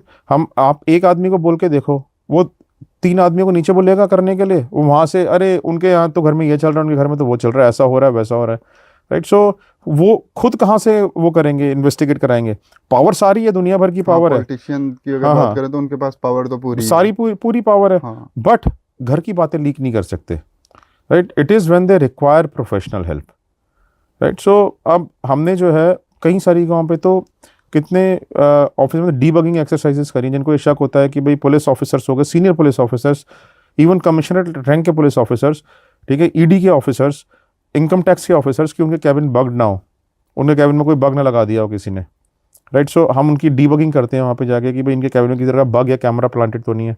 उनको अपनी एजेंसीज पे भरोसा नहीं होता कि कहीं अपनी एजेंसीज में ही किसी ने ना लगा दिया हो गवर्नमेंट की, राइट। सो ऐसे डीबगिंग हमने कितने के लिए करी है। कितने को मैट्रिमोनियल डिस्प्यूट चल रहे थे, कितने को बच्चों के मैट्रिमोनियल डिस्प्यूट चल रहे थे, किसी के बेटी का मैट्रिमोनियल डिस्प्यूट चल रहा था, किसी के बेटे का मैट्रिमोनियल डिस्प्यूट चल रहा है, उनके केसेस किए हैं। अभी हमारे पास एक ऑफिसर है, very senior bureaucratic officer, chief secretary rank के ऑफिसर, वो कहते हैं कि पुलिस कमिश्नर जो है मेरा नेक्स्ट डोर नेबर है, राइट, लेकिन मैं उसको नहीं बोल सकता इन्वेस्टिगेशन करने के लिए, मेरे को अपने बेटे की शादी करनी है, ठीक है, और ये लड़की इस पर्टिकुलर एरिया में रहती है, आप उसकी इन्वेस्टिगेशन करवा दो, राइट, बिकॉज मैं डिस्क्लोज नहीं करना चाहता किसी और को। तो ऐसे तो बहुत सारे लोग आते हैं हमारे पास इन्वेस्टिगेशन कराने। जो ये प्री मैट्रिमोनियल इन्वेस्टिगेशन करवाते हैं, इसमें मोस्टली कौन से होते हैं, मतलब कौन लोग होते हैं? बॉलीवुड वाले ज़्यादा होते हैं, पॉलिटिशियन, बिजनेसमैन, या नॉर्मल एनआरआईज वगैरह भी? सब होते हैं मोस्टली। प्री मैट्रिमोनियल इन्वेस्टिगेशन एक ऐसा सब्जेक्ट है, ठीक है, जहाँ पर आप अपनी लाइफ किसी के साथ इन्वेस्ट करने जा रहे हो, राइट, पूरी की पूरी ज़िंदगी आपको इन्वेस्ट करनी है। और हमारी कंट्री में लॉज जो हैं इस तरीके के हैं कि अगर आपने शादी कर ली और उसके बाद आपको सेपरेट होना है तो इट्स नॉट सो ईजी। 10-10, 12-12 साल आप कोर्ट के धक्के ही खाते रहो और डिस्प्यूट ही करते रहो, बस लोग आपकी ज़िंदगी ही डिस्प्यूट में निकल जाती है, राइट। सो क्या होता है कि टू बी उस सिचुएशन में ना जाओ आप, इसके लिए ज़रूरी है कि आप प्री मैट्रिमोनियल इन्वेस्टिगेशन करा के ही आगे बढ़ो। आजकल तो एक डर जो है और है नीले ड्रम का भी अगर नहीं कराया तो। देखो मैं आपको एक बात बताता हूँ, नीला ड्रम और ये सारी बातें इतनी कॉमन हो गई कि 10-15 जो है ना आदमी मर गए, ठीक है, और औरतें देखो कितने टाइम से मरती आ रही है, हजारों लाखों लोगों की औरतों की गिनती है जिनको आदमी मारता आ रहा है शादी के बाद, ठीक है। उनके बारे में अब क्योंकि वो कॉमन हो गई ना चीज़, तो कोई बॉदर नहीं करता, इतना न्यूज़ में भी नहीं फैलता। आदमी मर जाए ना तो न्यूज़ में ब्लू ड्रम हो गया, ये हो गया, वो हो गया, इतना बड़ा हंगामा मच जाता है, राइट, मनाने का धक्का। तो मैं आपको एक चीज़ बताता हूँ कि इट वाज नॉट अनकॉमन कि मैट्रिमोनियल डिस्प्यूट्स में फीमेल को जान से मार देना, ठीक है, वॉज नॉट अनकॉमन, ठीक है। अनकॉमन वॉज मेल को जान से मार देना, जो अब नया शुरू हो चुका है वो मैं मानता हूँ that is in trend, right. But एक इफेक्टिव प्री मैट्रिमोनियल इन्वेस्टिगेशन इन सारी चीज़ों को कंट्रोल कर सकती है। चलो हम बात करते हैं Sonam Raghuvanshi, suppose for example, अगर एक प्री मैट्रिमोनियल इन्वेस्टिगेशन हुई होती तो उसका अफेयर एक्सपोज हो गया होता शादी से पहले ही, ठीक है। तो क्या वो डिसीजन लेता शादी करने का? अभी हमने कल एक क्लाइंट के लिए काम किया है, ठीक है, उनका जो वो है बेटा है, is a professional, right. So वो जो है एक लड़की के साथ थ्रू एक मैट्रिमोनियल साइट मिला हुआ है, एंड मैट्रिमोनियल साइट से मिलने का उनकी आपस में बड़ी बातें चल रही हैं। लड़की जो है उनसे बात करती है, सारी बात करती है, और शादी के लिए भी इंटेंडेड है। अब हमने पता किया कि ये जो लड़की है वो already she is into an affair with a Muslim boy, she herself is a Hindu, because she can't get married to that Muslim boy, right, because of difference in religion, right. तो that is why to just under the force of parent to satisfy them she is getting married to this boy, right. So और बाद में क्या होगा? बाद में जाके dissatisfaction होगी, डिस्प्यूट्स क्रिएट होंगे, ठीक है, एंड देन सबकी लाइफ खराब होगी।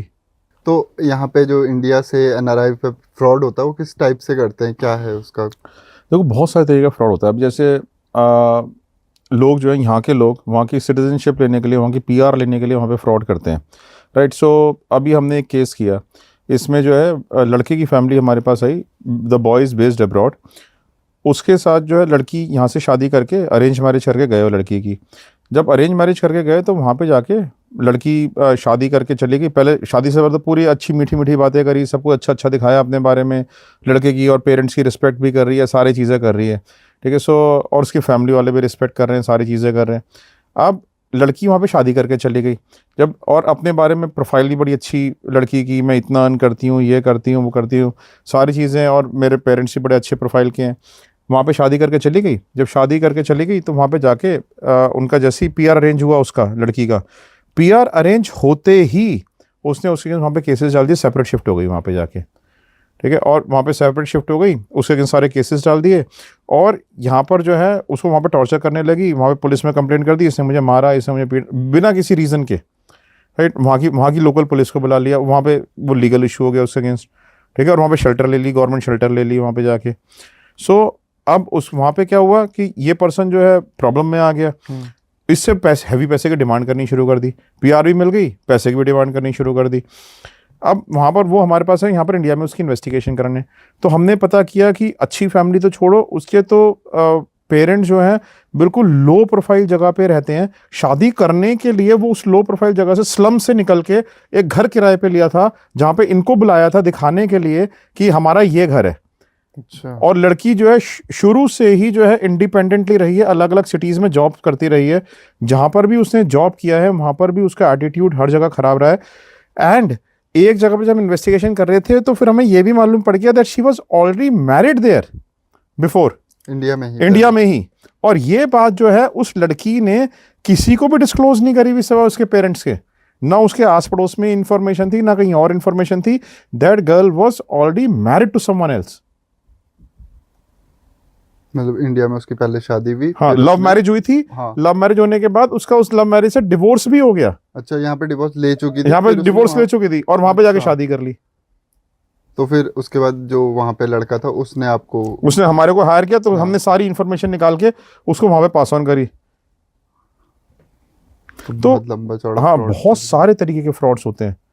तो मोस्टली आपको डिफिकल्टी जो आती है किन केसेस को सॉल्व करने में आती है? मतलब बॉलीवुड पॉलिटिशियंस, किन के ऊपर ज़्यादा ऐसा लगता है कि यार ये केस, इन्हें अगर इनका इन्वेस्टिगेशन करूंगा मैं तो ज़्यादा डिफिकल्टीज आएंगी मेरे को? देखो, डिफ़िकल्टीज़ ना हर केस में आती हैं जिसमें सिचुएशन कॉम्प्लेक्स होती है, राइट। सो कॉम्प्लेक्स सिचुएशंस क्या होती हैं कि यस, पॉलिटिशियन इज़, जो भी लोग सिक्योरिटी में होते हैं ना, जिनके आगे भी सिक्योरिटी चलती है, उसमें डेफिनेटली डिफ़िकल्टी आती ही है इन्वेस्टिगेशन करने में, राइट। सो पॉलिटिकल केसेस जो हैं, जैसे पॉलिटिशियंस हो गए, ब्यूरोक्रेट्स हो गए, पुलिस ऑफिसर्स हो गए, आर्मी ऑफिसर्स हो गए, या फिर कोई भी सिक्योरिटी फोर्सेस से हों, या डीआरडीओ हो गया, कोई भी ऐसी सेंसिटिव पोजीशंस पे जितने भी लोग होते हैं ना, हम उनके ऊपर इन्वेस्टिगेशन करते नहीं है। हमने प्रोटोकॉल रख रखा कंपनी में कि we are not going to investigate on such people. Why? Because they might be carrying, you do not know what government work they are working on, ठीक है, कितने उनके पास इंडिया के सीक्रेट्स हो सकते हैं या क्या हो सकता है, तो हम ऐसे लोगों पर इन्वेस्टिगेशन करते ही नहीं है एज पर प्रोटोकॉल, राइट। लेकिन प्राइवेट इंडिविजुअल्स, बड़े बड़े इंडस्ट्रियलिस्ट हो गए, बिजनेस हाउसेज हो गए, सेलिब्रिटीज़ हो गए, वही प्राइवेट सिक्योरिटी रखते हैं अपने चारों ओर, ठीक है। तो उनके ऊपर इन्वेस्टिगेशन करनी पड़ती है हमें, बिकॉज उनके स्पाउसेज हमें हायर करते हैं, इन लॉज हायर करते हैं, कोई और हायर करता है, तो हमारे को इन्वेस्टिगेशन कई बार ऐसे लोगों पे करनी पड़ती है जो सेलिब्रिटीज़ होते हैं, राइट। सो ऐसे केसेस में आपको डेफिनेटली इन्वेस्टिगेशन में डिफिकल्टी तो आती है। Then you have to find out various methods how to investigate. जैसे मैंने आपको सेलिब्रिटी वाला केस बताया था, उससे हम उसको एक्टिवली फॉलो नहीं कर सकते, लेकिन हमने उसकी वाइफ ने उससे कार में GPS लगवा दिया हमने। सर, तो आपकी लाइफ का मोस्ट डिफिकल्ट केस कौन सा था? देखो, डिफ़िकल्ट केसेस तो बहुत सारे होते हैं, तो अब डिफ़िकल्टी तो हर केस में ही आती है, लेकिन कुछ एक केसेस होते हैं जो याद बन के रह जाते हैं कि भाई हाँ, इस केस में हमारे को वाकई में डिफ़िकल्टी आई थी। सो मैं मोस्ट डिफ़िकल्ट तो नहीं बोलूँगा, लेकिन जो मेरे को अभी याद आ रहा है जिसमें डिफ़िकल्टी हमें काफ़ी आई थी केस को सॉल्व करने में, वो वाला मैं आपको बताता हूँ। ये केस था एक लेडी का, जो कि एक लेडी जो थी वो एरिया थोड़ा चेंज कर, मैसूर बेस्ड लेडी थी, राइट। सो ये जो मैसूर बेस्ड लेडी थी, इसका क्या था कि ये ना थोड़ी सी ये अपने हस्बैंड से डिवोर्स थी, अपने बच्चे के साथ अपने पेरेंट्स के घर में रहती थी, but she was very very rich, right. So उसके नाम से कई सारी प्रॉपर्टीज़ भी थी, ठीक है, और पैसा भी बहुत था, लेकिन उसका नेचर बड़ा ख़राब था। वो हर किसी से लड़ती झगड़ती रहती थी, नौकरों को डांटती रहती थी, अपने माँ बाप से, बूढ़े माँ बाप थे उनसे लड़ती रहती थी, अपने बच्चों से भी अच्छे रिलेशनशिप्स नहीं थे, फ्रेंड्स से भी अच्छे रिलेशनशिप्स नहीं थे, क्योंकि उसका काम ही सिर्फ लड़ने का था। हर टाइम इरिटेटेड रहती थी लोगों से, ठीक है, हर टाइम चिड़चिड़ी रहती थी, राइट। सो ऐसे में जो है उसके जिस कॉलोनी में वो रहते थे, उस कॉलोनी में ही उन्होंने पूरी बिल्डअप करी थी।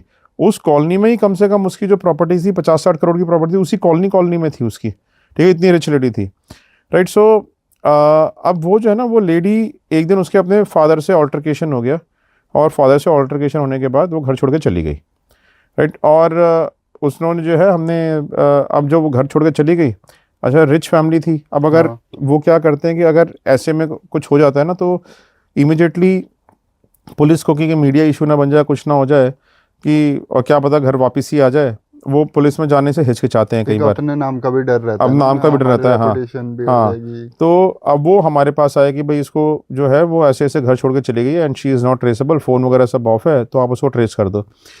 इस केस में हमें डिफ़िकल्टी इसलिए आई, एक तो वो जब 2-3 दिन तक नहीं आई घर वापस, हम उसको सारे में देख रहे, CCTV की हमने ट्रेल बनाई, सब कुछ बनाई, जहाँ जहाँ पर वो CCTV में आई, एक हद तक तो CCTV में आई, ठीक है। उसके बाद वो उधर से गायब हो गई CCTV की ट्रेल से। जो हमारे को लास्ट जगह मिली जहाँ पे उसका CCTV था, वहाँ पे हमारे को उसका बैग पड़ा हुआ मिला, राइट। तो हमारे को ये तो पता चल गया यहाँ तक आई थी, राइट। लेकिन अच्छा, इसमें ना हमें डिफ़िकल्टी कहाँ पर आई, क्लाइंट हमें बार बार कन्फ्यूज़ कर रहा था। क्लाइंट जो है ना, एस्ट्रोलॉजर्स की तरफ और उनकी तरफ जो लोग बताते हैं साइकिक होते हैं ना कि इस दिशा में गई है, वो यहाँ पर मिलेगी, वहाँ पर मिलेगी, तो वो कभी कहता है कि जी वो कहता है कि हम जो है एक उसके पास गए हैं, कोई तांत्रिक नहीं, मुस्लिम बाबा होते हैं ना, क्या कहते हैं, मौलवी होते हैं, हाँ, तो उनके पास गए हैं, और वो जो है ना जिन्न को बुलाते हैं। जिन्न जो है वो कहते हैं हमने अपनी आंखों से जिन्न देखे, मुझे नहीं पता कैसा इल्यूजन होता है, वो क्या होता है, कि हमने आंखों से देखी है। They're sophisticated people, very educated, very wealthy, ठीक है, अच्छा बिजनेस हाउस चला रहे हैं, तो मैं उनकी बातों को डिस्कार्ड भी नहीं कर सकता कि वो गलत कह रहे होंगे। उन्होंने कहा कि जो जिन्न आती है, शी इज़ वेरी टॉल, ठीक है, और जो टॉल होती है बिल्कुल वाइट होती है ड्रेस में, एकदम वो एकदम जो उसका फेयर कलर होता है, कॉम्प्लेक्शन होता है, एंड इट्स लुक लाइक जैसे शेडो आती है ना, परछाई ऐसे आती है हमारे सामने। एंड वो मौलवी साहब उनसे पूछते हैं कि वो कहाँ पर है, ठीक है, और वो आंसर करती है, कहते हैं कि उन्होंने जो है हमारे को बताया कि भाई वो बेंगलोर और ये मैसूर के हाईवे पे एक जगह है, ठीक है, वहाँ पे नदी बहती है, उसके बराबर में जो है ना वो एक कोई जगह है, वहाँ पे वो स्टे कर रही है, राइट। अब हम वहाँ से जा रहे हैं 150-200 किलोमीटर उसको ढूंढने, ठीक है, वहाँ पे जा रहे हैं, तो वहाँ पे ऐसी कोई रिजॉर्ट ही नहीं है जो नदी के आसपास हो, नदी है भी तो कोई सारे जंगल ही जंगल हैं सारे आसपास, सारे में सर्च कर रहे हैं। फिर कहते हैं कि अब वो कहते हैं जी उसने अपनी पोजीशन चेंज कर ली है, अब वो इस पर्टिकुलर प्लेस पे चली गई है। फिर वहाँ पर टीम वहाँ पे जा रही है ढूंढने के लिए, कहीं मिल ही नहीं रही वो लेडी, राइट। सो उसमें ना क्लाइंट बड़ी डिफिकल्टी क्रिएट कर रहा था। अब बेसिकली वो भी वहाँ से कंफ्यूज हो रहा था, हाँ, वो भी वहाँ से कंफ्यूज हो रहा था। अब वो वहाँ पे मिल नहीं रही थी। हमने कहा जी इसको ना आपको हम अपने तरीके से ही करने दो, इन्वेस्टिगेशन हम जो ना अपने तरीके से करेंगे, let's not go into all this, right. So फिर हमने अपने तरीके से करी, तो जो हमसे जहाँ से हमें उसका बैग मिला था ना शुरू में, पड़ा हुआ जो सीसीटीवी के ट्रेल में, वहाँ पर हमने सारी रिसर्चेज वगैरह करनी शुरू कर दी। अच्छा, इसमें क्या होता है कि हमें ना अपने प्रोटोकॉल्स को फॉलो करना होता है। एक टीम हमारी ना ब्लाइंड रिसर्चेज भी करती है, जितने भी शेल्टर होम्स होते हैं, ओल्ड एज होम्स होते हैं, बैगर होम्स होते हैं, हॉस्पिटल्स होते हैं, मॉर्चरीज होती हैं, बस स्टॉप्स होते हैं, आपके रेलवे स्टेशन होते हैं, ठीक है। हर जगह पे हम लोग ब्लाइंड सर्चेस करते हैं आदमी के बारे में, कि कहीं पर भी आदमी हमारे को मिल जाए। तो एक बहुत बड़ी टीम लगाई जाती है फील्ड के अंदर आदमी को ढूंढने के लिए। फिर हम उनके एड्स चलाते हैं अलग अलग जगह पे, जैसे फेसबुक पे, इंस्टाग्राम पे। उस पर्टिकुलर एरिया में हम ऐड चलाते हैं जिस पर्टिकुलर एरिया में उसको देखा गया था कि कोई हमारे को वहाँ से लीड मिल जाए। अच्छा, लीड्स भी जो मिलती है ना, वो आपको फेक लीड्स बड़ी मिलती हैं। आपको दिन में 50 कॉल आ जाएंगी, एक कॉल आएगी नॉर्थ से, एक कॉल आएगी वेस्ट से, एक कॉल आएगी इधर से, मैंने जी आज इनको यहाँ पे देखा है, मैंने जी आज इनको यहाँ पे देखा है। लोग जो ना रिवॉर्ड मनी कलेक्ट करने के लिए कुछ भी बोल देते हैं। और कई बार क्या होता है, लोग कंफ्यूज भी जाते हैं, देखा किसी और को होता है लेकिन फोटोग्राफ से पहचानने की कोशिश करते हैं, सोचते हैं कि मैंने इसी पर्सन को देखा है। ठीक है, आप अपनी टीम्स को कहाँ कहाँ पे भगाओगे देखने के लिए। आपको ये जज करना मुश्किल होता है कि किसकी ऑथेंटिक इन्फॉर्मेशन है और किसकी ऑथेंटिक इन्फॉर्मेशन नहीं है। लेकिन फिर भी हमने वाइड स्प्रेड करके अपने आदमियों को हर जगह भगाया। जो लीड आ रही है उस पर भगा रहे हैं, जो लीड आ रही है उस पर भगा रहे हैं। तो very difficult case to handle. तो ये जो एड्स आप कह रहे हैं चलाते हैं, ये बेसिकली वो वाला होता है, एक तो पोस्टर लगा के होता है या सोशल मीडिया के थ्रू? सोशल मीडिया के थ्रू चलाते हैं आप उस एरिया में, क्योंकि आप सोशल मीडिया में ना आप डिजिटल डिजिटल उसके थ्रू आप रिस्ट्रिक्ट कर सकते हो एरिया कि भाई मुझे इसी एरिया में अपना ऐड चलाना है, राइट। सो उसके थ्रू चलाते हैं। Social media has got a very huge power, right. So हमने अच्छा, हमारे को लीड्स कहीं से मिल नहीं रही हैं, भागे जा रहे हैं टीम्स, कभी इधर कभी उधर कभी उधर। सो एक्सपेंस भी बड़ा ज़्यादा हो रहा है उसमें, पूरी इन्वेस्टिगेशन के अंदर, और रिजल्ट कुछ मिल नहीं रहा है। फिर जब हमारे को जो यहाँ पे उसने बैग छोड़ा था, वहाँ पर हमने लोगों ने इंटरव्यूज़ करने शुरू किए। वहाँ पे हमारे को क्या हुआ कि एक ना लेडी मिल गई जो बैगिंग करती थी, ठीक है। सो हमने जो है ना जब उससे इन्वेस्टिगेशन करी, मतलब उसने हमारे को एक क्लू दिया। उसने कहा कि इसको तो मैंने देखा है, ठीक है, और ये तो जो है ना आपको मैं एक जगह पे लेके चलूँगी, ये तो वहाँ पे रह रही है। फिर हम उसके साथ उस जगह पे पहुंचे, देखा वो एक बैगर हाउस में रह रही है, उसके सारे बाल खराब हुए हुए हैं, कपड़े फटे हुए हैं, बैगर्स की तरह वहाँ पे रह रही है, बैगर हाउस में दूसरे लोगों के साथ। और जो बैगर्स थे वही खा लेती है, वही सब कुछ। She was psychiatrically ill, right. और इतनी रईस खानदान की लेडी, और बैगर हाउस में जाके मिली। तो डार्क वेब से रिलेटेड कोई केस है आपके पास? डार्क वेब से देखो, डार्क वेब क्या है कि डार्क वेब जो है ना एक एरिया है जहाँ से आपको लोगों के बारे में इंफॉर्मेशन मिलती है। डार्क वेब रिसर्च जितनी ये प्रोफाइल्स आती हैं हम सबकी कराते हैं, ठीक है। जितने जैसे प्री मैट्रिमोनियल की आपके हमारे प्रोफाइल आई इन्वेस्टिगेशन करने के लिए, या किसी के बारे में ड्यू डिलिजेंस कर रहे हैं, ठीक है, कोई आदमी का कोई बिजनेस अलायंस में जाना चाहता है, तो डार्क वेब रिसर्च तो बाय डिफ़ॉल्ट हम सभी की कराते हैं, ठीक है, कि किसके अगेंस्ट क्या डार्क वेब पे मेंशन है हमारे को पता चल जाए, ठीक है। Dark web is a place जहाँ पर इलीगल ड्रग डीलिंग्स भी होती हैं, राइट। आपको जो है इलीगल सेक्स ट्रेड भी होता है, सारी चीज़ें होती हैं वहाँ से। हमने एक केस किया था जिसमें डार्क वेब रिसर्चेज में कभी किसी बारे में कुछ मिल जाता विच इज़ नॉर्मल, किसी को क्राइम क्रिमिनल केस मिल गया, छोटी छोटी चीज़ें। लेकिन एक डार्क वेब रिसर्च का केस है जो हमारे को हमेशा याद रहेगा, और मैंने कई जगह पे कोट भी किया हुआ है, ठीक है। सो और ये ऐसा केस है कि जिसमें जो मैं कभी भूल ही नहीं सकता, it was a different case all together. ये केस था एक पेरेंट्स का, ब्यूरोक्रेट पेरेंट्स थे जो हमारे यहाँ आए। उनकी डॉटर जो थी एक लड़के के साथ लव अफेयर में थी। तो वो जो लड़का था उसके साथ काफ़ी क्लोज था, मतलब कई साल हो गए थे। लेकिन वो लड़का ना बड़ी छोटी फैमिली को बिलोंग करता था, और ये दोनों पेरेंट्स ब्यूरोक्रेट थे। उनकी लड़की भी जो है इकोनॉमिक्स ऑनर्स किया हुआ था, उसने 60 लाख रुपए का उसका पैकेज था, किसी अच्छे कंपनी में वो काम कर रही थी। ये जो लड़का था ये छोटे एरिया में रहता था, और जिस छोटे एरिया में रहता था वहाँ पे इसके फादर जो है एक फैक्ट्री जाते, फादर और इसकी मदर जो थे बड़े भोले भाले लोग थे। तो हमने जब इनके बारे में इन्वेस्टिगेशन करी तो हमने देखा कि फादर की एक छोटी सी फैक्ट्री है, उस फैक्ट्री में जाते हैं, ये भी बच्चा उसी फैक्ट्री में जाता है, ठीक है। फादर का हाथ बटाता है उसी में, और आस पड़ोस से सारों से इन्फॉर्मेशन मिली कि भाई ये जो है बड़ी शरीफ फैमिली है, इनोसेंट फैमिली है। फादर का बस सिर्फ इतना था कि ये लोग छोटे एरिया में रहते थे, घर छोटा था, पैसे लिमिटेड रिसोर्सेज थे, लिमिटेड इनकम थी, लिमिटेड मीन्स थे, कुछ खास ज़्यादा रिच नहीं थे, बट फैमिली शरीफ थी। लड़का बड़ा हैंडसम था, राइट। सो लड़का जो अच्छी पर्सनैलिटी थी, हैंडसम भी था। सो अब हमने जो ना हम कुछ नेगेटिव भी नहीं मिल रहा था, हम केस क्लोज ही करने वाले थे। लेकिन जैसे मैंने आपको बताया ना, हम डार्क वेब रिसर्चेस करते हैं, दूसरी चीज़ें रिसर्च करते हैं। तो हमारी एक एजेंट थी, she was a cyber expert, right. So cyber forensics की एक्सपर्ट थी, वो डार्क वेब रिसर्च कर रही थी इसकी। डार्क वेब रिसर्च करते हुए उसको इसका नंबर एक ऐसी साइट पर मिल गया, ठीक है, जो मेल जिगलो सर्विसेज प्रोवाइड करते हैं, राइट। सो अब उसने कहा कि उसमें लिख रखा था, इसने अपना ऐड दे रखा था कि any female who needs me for pleasure, ठीक है, can contact me on this number. उसमें इसका नंबर मेंशन था, जो नंबर हमें क्लाइंट ने दिया था। अच्छा, ठीक है। अब वो नंबर हमारे को मिल गया, तो मैंने कहा कि नंबर तो कोई भी किसी का भी डाल सकता है डार्क वेब पर, लेट्स वेरीफाई। तो मैंने उसको बोला अपनी एजेंट को, मैंने कहा कि तू ना इसको काम कर, तो उसको एक मैसेज कर कि you know I am arriving from UK and I want your services, I will be staying in this area और in this hotel at this area. उसने उसी तरीके से एक अच्छा सा मैसेज ड्राफ्ट करके उसको लिख दिया। उसका इमीडिएटली रिस्पॉन्स आ गया। वो कहता है कि yes I can provide you service, I where are you going to stay, और कहता है कि I charge 2000 rupees, only 2000 rupees, ठीक है, फॉर दिस सर्विस, ठीक है। So I will come wherever you say, right. So उसने फिर आगे उसने लिखा कि okay you know send me your pictures कि how do you look and all. उसने अपनी पिक्चर्स भेज दी, बढ़िया बढ़िया सी फोटोग्राफ खींची, तो पता चल गया कि वही है, राइट। सो फिर उसने जब फिर धीरे धीरे जब चैट्स प्रोग्रेस करनी शुरू हुई, तो वो थोड़ा फिल्दी भी हो गया कि मैं ये सर्विस भी प्रोवाइड कर सकता हूँ, मैं ये भी कर सकता हूँ, मैं वो भी कर सकता हूँ, ठीक है। सो अब हमने कहा कि चल ये चैट्स से तो हमारे को आ गया, लेकिन अब जो है ना हमारे को इसको एक और काम करते हैं to make it more stronger, right. So let's call him. तो उसने क्या किया उसने बोला 2 दिन बाद कि मैं इस होटल में आ गई हूँ, कैन यू प्लीज़ कम। हमने उधर उसके घर के बाहर सर्वेलेंस लगा दी, उधर से वो फॉलो करते हुए हमारी टीम्स को आ रही है कि ये जाता कहाँ है पूरे दिन में, आता भी है नहीं आता, सिर्फ फ़न ही ले रहा, ऐसी फ़ोन पे ही फ़न ले रहा, बाद में बोल देगा मैं तो ऐसी मज़े ले रहा था, राइट। सो हमने उसको वहाँ से फॉलो करना शुरू, वहाँ से निकला, उसी होटल में आया जहाँ पर हमारी एजेंट थी। वहाँ पे जब होटल में आ गया तो हमने हमारी एजेंट को फ़ोन कर रहा था, हमने इसके सारे वीडियोस बना लिए दूर से कि अपने घर से निकला, इस होटल में आ गया, हमारी एजेंट को फ़ोन करके पूछ रहा है कि तुम कहाँ पर हो, ये वीडियोस बना लिए। हमने कहा इतना ही काफ़ी है, अब इससे ज़्यादा और क्या चाहिए, प्रूफ तो हो ही गया है।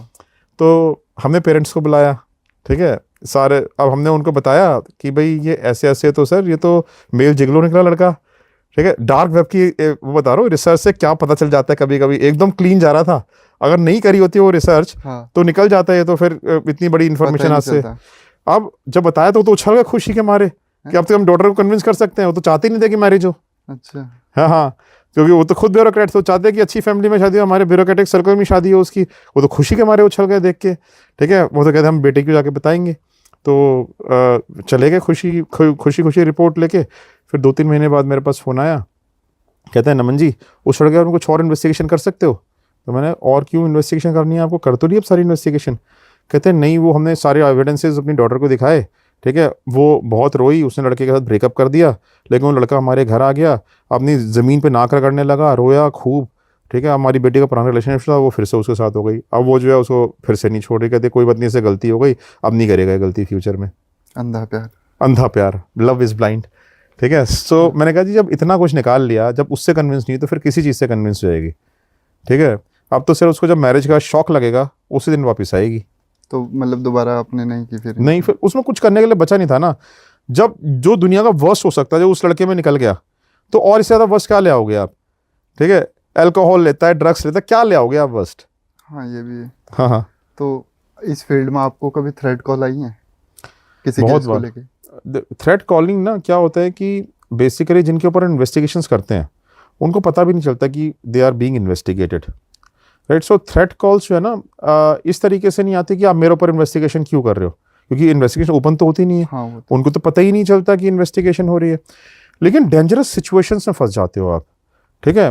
थ्रेट उस तरीके का होता है, लाइफ एंड को आपके ना डेंजर में आ जाती है। अब हमने एक केस किया था, कई साल पहले का केस है हमारा, बॉम्बे में एक इन्वेस्टिगेटर था, now he is expired, right. So he went on a case, बहुत अच्छा इन्वेस्टिगेटर था वो हमारा, राइट। सो उसकी डेथ भी मिस्टीरियस सर्कमस्टांसिस में ही हुई थी, बट देन उसका इस केस से कोई रिलेशन नहीं है, राइट। सो वो जो है, जो हमारा मेल इन्वेस्टिगेटर था, उसको हमने एक केस दिया, नॉर्मल एक प्री मैट्रिमोनियल केस था। The girl was in relationship with a boy, love marriage का केस था, और उस लड़की के अंकल ने हमारे को एक केस दिया था उस लड़के के बारे में पता करने, चाचा ने मतलब उसके, राइट. सो लड़की के चाचा ने on behalf of his parents, of her parents, ठीक है. सो उन्होंने कहा कि भाई आप जो है इस के बारे में इन्वेस्टिगेशन करो, लड़के के बारे में, और हमारे को जो है ना इस लड़की की पूरी इन्फॉर्मेशन चाहिए, क्योंकि हमारे पास जो ना पॉजिटिव इन्फॉर्मेशन नहीं आ रही, और लड़की बिल्कुल पागल है इसमें. और वो रहता था किसी विलेज में. तो जो वो विलेज में रहता था वहाँ पे जो है ना इन्वेस्टिगेशन करना जो था, विलेजेस में वैसे ही बड़ा टफ होता है, क्योंकि हर कोई एक दूसरे को जानता है. हाँ. और घर जो है ना सुनसान एरियाज होते हैं, तो इन्वेस्टिगेशन करना वैसे ही विलेजेस में टफ होता है. हाँ, कोई किसी के बारे में किसी से पूछेगा भी तो वो भी पूछ देगा, अरे तेरे बारे में कोई पूछने आया था. लेकिन इसने क्या बेवकूफ़ी करी क्लाइंट ने हमारे, उसने उस लड़की को बता दिया कि मैं तेरे पीछे डिटेक्टिव्स लगाया हूँ, उस लड़के के पीछे मैं उसके बारे में पता करवा रहा हूँ सब कुछ. और उस लड़की ने उस लड़के को बता दिया कि तुम्हारे बारे में कोई इंक्वायरी करने आएगा. अच्छा. राइट. उस लड़के ने क्या किया, सारे विलेज में जो है ना अलर्ट कर दिया कि कोई मेरे बारे में इन्वेस्टिगेशन करने आया, कोई मेरे बारे में पूछताछ कर दो, मुझे बता देना. ठीक है. हमारे इन्वेस्टिगेटर जब पूछताछ करने गया, ठीक है, तो पूरे विलेज में खबर फैली हुई थी, पहले तो कोई आएगा भाई, पूछना तो पड़ेगी ना आपको लोगों से. वो वहाँ पर आ गया अपने मामा के साथ, और मामा के साथ आया, और वो थे दोनों हट्टे कट्टे लंबे चौड़े, और 2-4 लोगों को और बुला लिया. हमारे इन्वेस्टिगेटर को ले गया, इन्वेस्टिगेटर को ले जाके उसका पहले तो फ़ोन छीन लिया.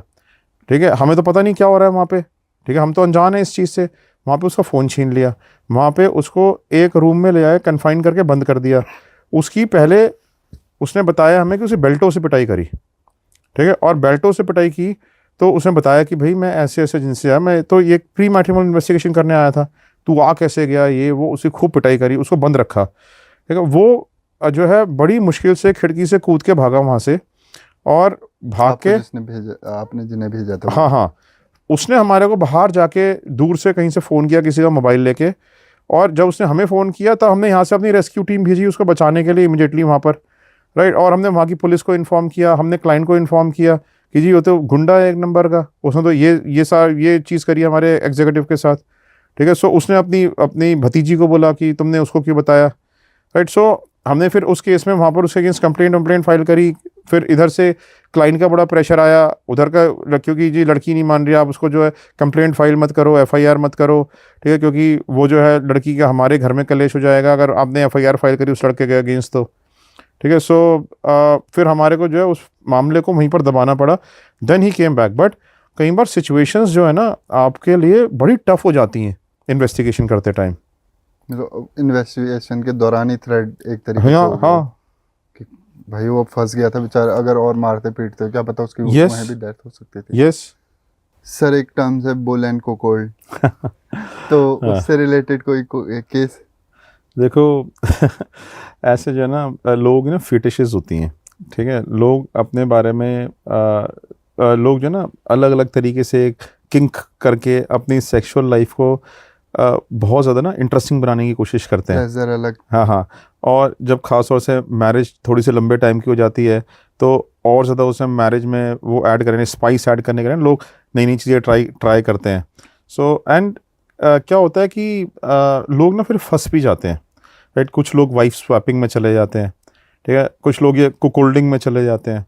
राइट. कुछ लोग किसी और तरीके की एक्टिविटीज़ में चले जाते हैं. So they get into pleasures, they get into role plays, they get into other sorts of games and all, right? So they start getting obscene at public places, right? So basically क्या है कि लोग ना अलग अलग तरीके की फिटिशेस try करते हैं अपने लिए. Cuckolding is just one of them. अब इसमें क्या है कि एक केस हमारे पास आया था काफ़ी पहले. इसमें जो था ये दुबई बेस्ड पर्सन था जिसने हमें कॉन्टैक्ट किया. So he permanently used to stay in Dubai. He was a permanent resident there. तो लेकिन वो इंडिया से थे, दोनों हस्बैंड और वाइफ. उसकी जो वाइफ थी वो भी इंडिया से थी. Now he told me that कि नमन सर, हम जो है ना इंडिया में बड़े फ्रीक्वेंटली आते थे. राइट. और हमारा जो था ना, हम लोग काफ़ी जो है ना, we were an experimenting couple. हम लोग काफ़ी एक्सपेरिमेंट करते थे to make our sexual life spicier. तो अब हम क्या करते थे कि हमने ना कई बार ऐसे किसी और गर्ल को बुला के थ्रीसम किया. राइट. एंड कभी हमने क्या किया कि किसी बॉय को बुला के थ्रीसम किया. एंड देन एक बार हमने जो है वो एक किसी होटल में जो था, जो उनका बॉय था. ठीक है. सो मेरे होटल के बॉय के साथ हमने किया. और एक बार हमने जो है ना किसी मसाज के लिए बुलाया था तो हमने उसके साथ किया.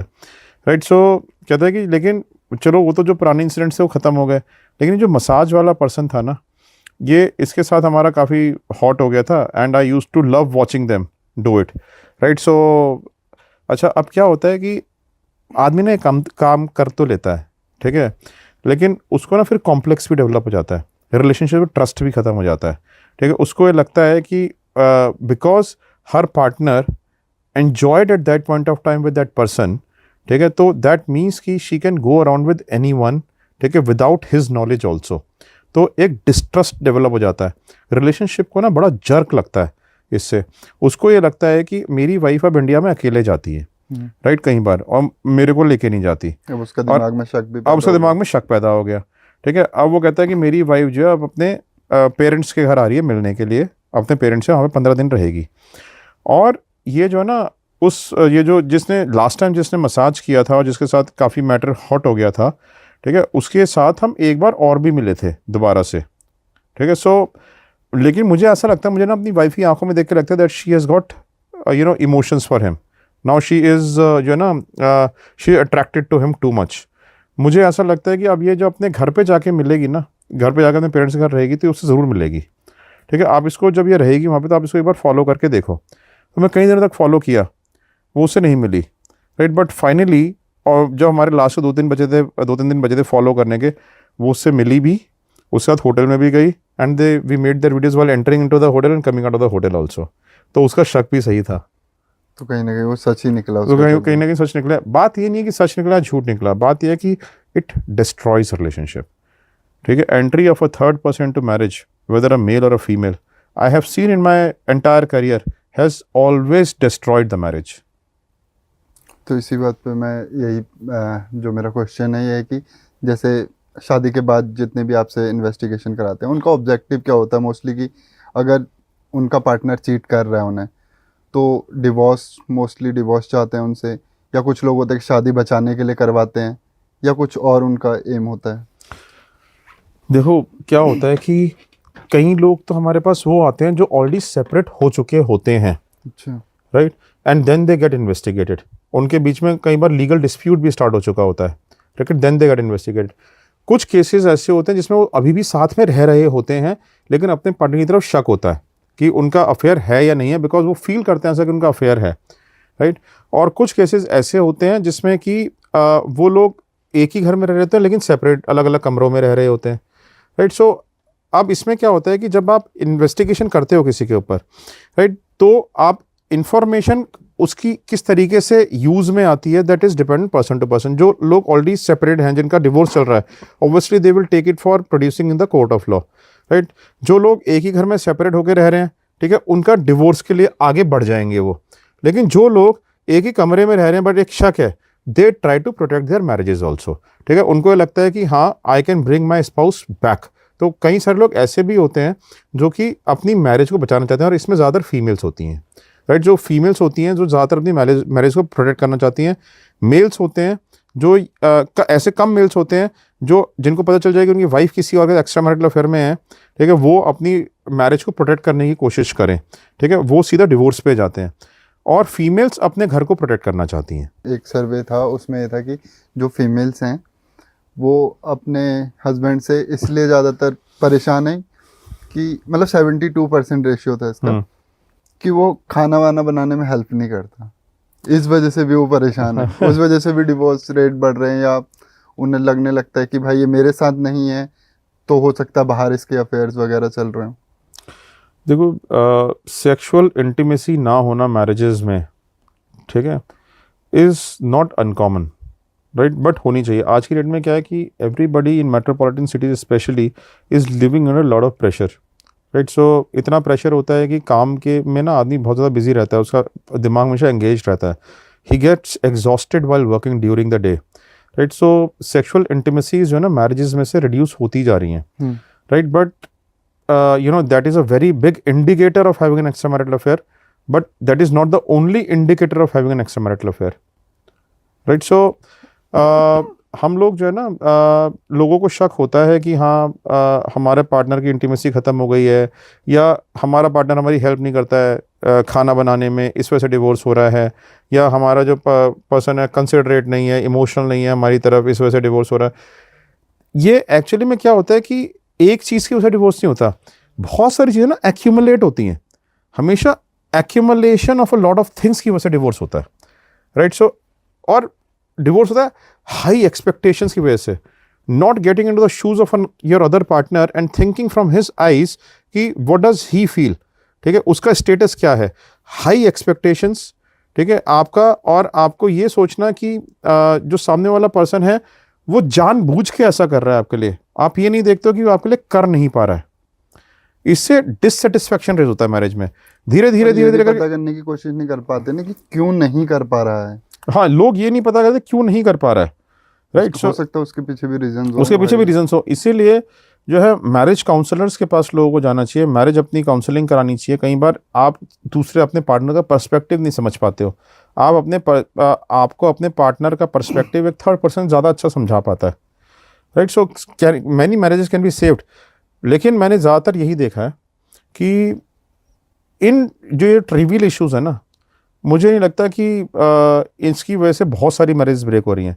और मैं तो ये जो सर्वे आपने बताया कि 72% ऑफ मैरिजेस, 72% ह्यूज परसेंटेज, ठीक है, इसलिए ब्रेक हो रही है कि उनके हस्बैंड खाना नहीं बनाते। हाँ, ठीक है, मुझे तो लगता है कि सर्वे पता नहीं किस एजेंसी ने किया है, था ठीक एक है, साइट का ही था, मतलब डेटिंग ऐप है। हाँ, और वो हाँ। किसने, मुझे नहीं पता कि कितना बड़ा उसका सैंपल साइज था, हाँ, वो कहाँ चीज़ कहाँ के किस सिटीज़ के उन लोग थे, ठीक है, अर्बन सिटीज़ के थे, लोअर सिटीज़ के थे, हाँ। हस्बैंड खाना नहीं बनाता, इस वजह से 72% मैरिजेस ब्रेक हो रही हैं, ठीक है। मुझे तो बड़ा अनबिलीवेबल सा लगता है।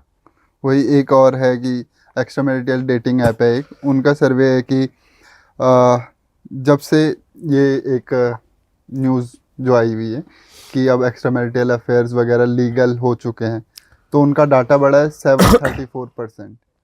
देखो पता है क्या है, लोग ना हर चीज़ की इंटरप्रिटेशन चेंज कर देते हैं, ठीक है, लोगों को बेवकूफ़ बनाने, जो इनोसेंट लोग हैं उनको लॉ के बारे में तो मालूम नहीं है, उनको एक्स्ट्रा मैरिटल अफेयर लीगल हो गया है, ठीक है, ये बहुत बड़ा टर्म है अपने आप में, गवर्नमेंट ने कहीं पे बोला है कि extra marital affairs are legal, ठीक है, लोगों ने अपने आप से परसीव कर लिया कि extra marital affairs government legal कर दिया। क्यों?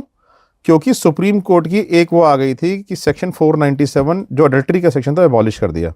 लोगों ने यही नहीं पता, लोगों को कि सेक्शन 497 था क्या, ठीक है, लोगों को यही नहीं पता कि सेक्शन 497 था क्या। सेक्शन 497 था कि अगर आपकी वाइफ को कोई थर्ड मेल पर्सन अफेयर करता है, ठीक है, तो आपकी वाइफ को एंटाइस करने के लिए उस पर्सन को जिसने एंटाइस किया मेल पर्सन को, उसके ऊपर आप केस डाल सकते हो, ठीक है, क्रिमिनल ऑफेंस है वो, कि वो पर्सन आपकी वाइफ को एंटाइस करके अपनी तरफ ले जा रहा है। उसमें ये नहीं था कि अगर आपके हस्बैंड को कोई वुमेन एंटाइस करके ले जा रही है कहीं और, ठीक है, तो उस वुमेन के ऊपर आप केस नहीं डाल सकते, ठीक है, ये उस लॉ में प्रोविजन था ही नहीं, ठीक है। सो क्योंकि वो इम्पार्शियल लॉ था कि भाई आपकी वाइफ को कहीं और लेके कोई और आदमी जा रहा है तो आप एक्शन ले सकते हो, लेकिन आपके हस्बैंड को कोई और लेडी लेके जा रही तो आप एक्शन नहीं ले सकते हो, ठीक है। तो एक इम्पार्शियल लॉ था, इसकी वजह से उसको अबॉलिश किया गया, राइट। लेकिन उस टाइम पे अबॉलिश करते टाइम ये बिल्कुल क्लियरली स्टेट किया गया था कि एक्स्ट्रा मैरिटल अफेयर्स और एडल्ट्री, ठीक है, is still a ground for divorce.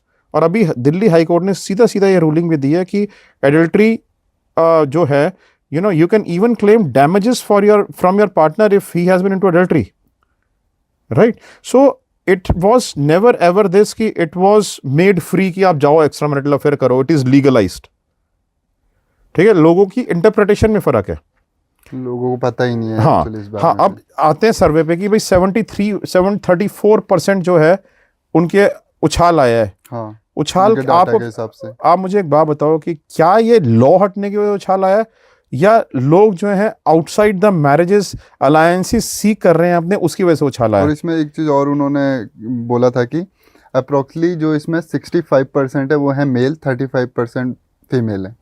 अच्छा, अब सबसे पहली बात, हाँ। तो मैं एक बात बोलना चाहूँगा कि जो 35% फीमेल्स हैं, क्या वो 35% एक्चुअली फीमेल्स हैं?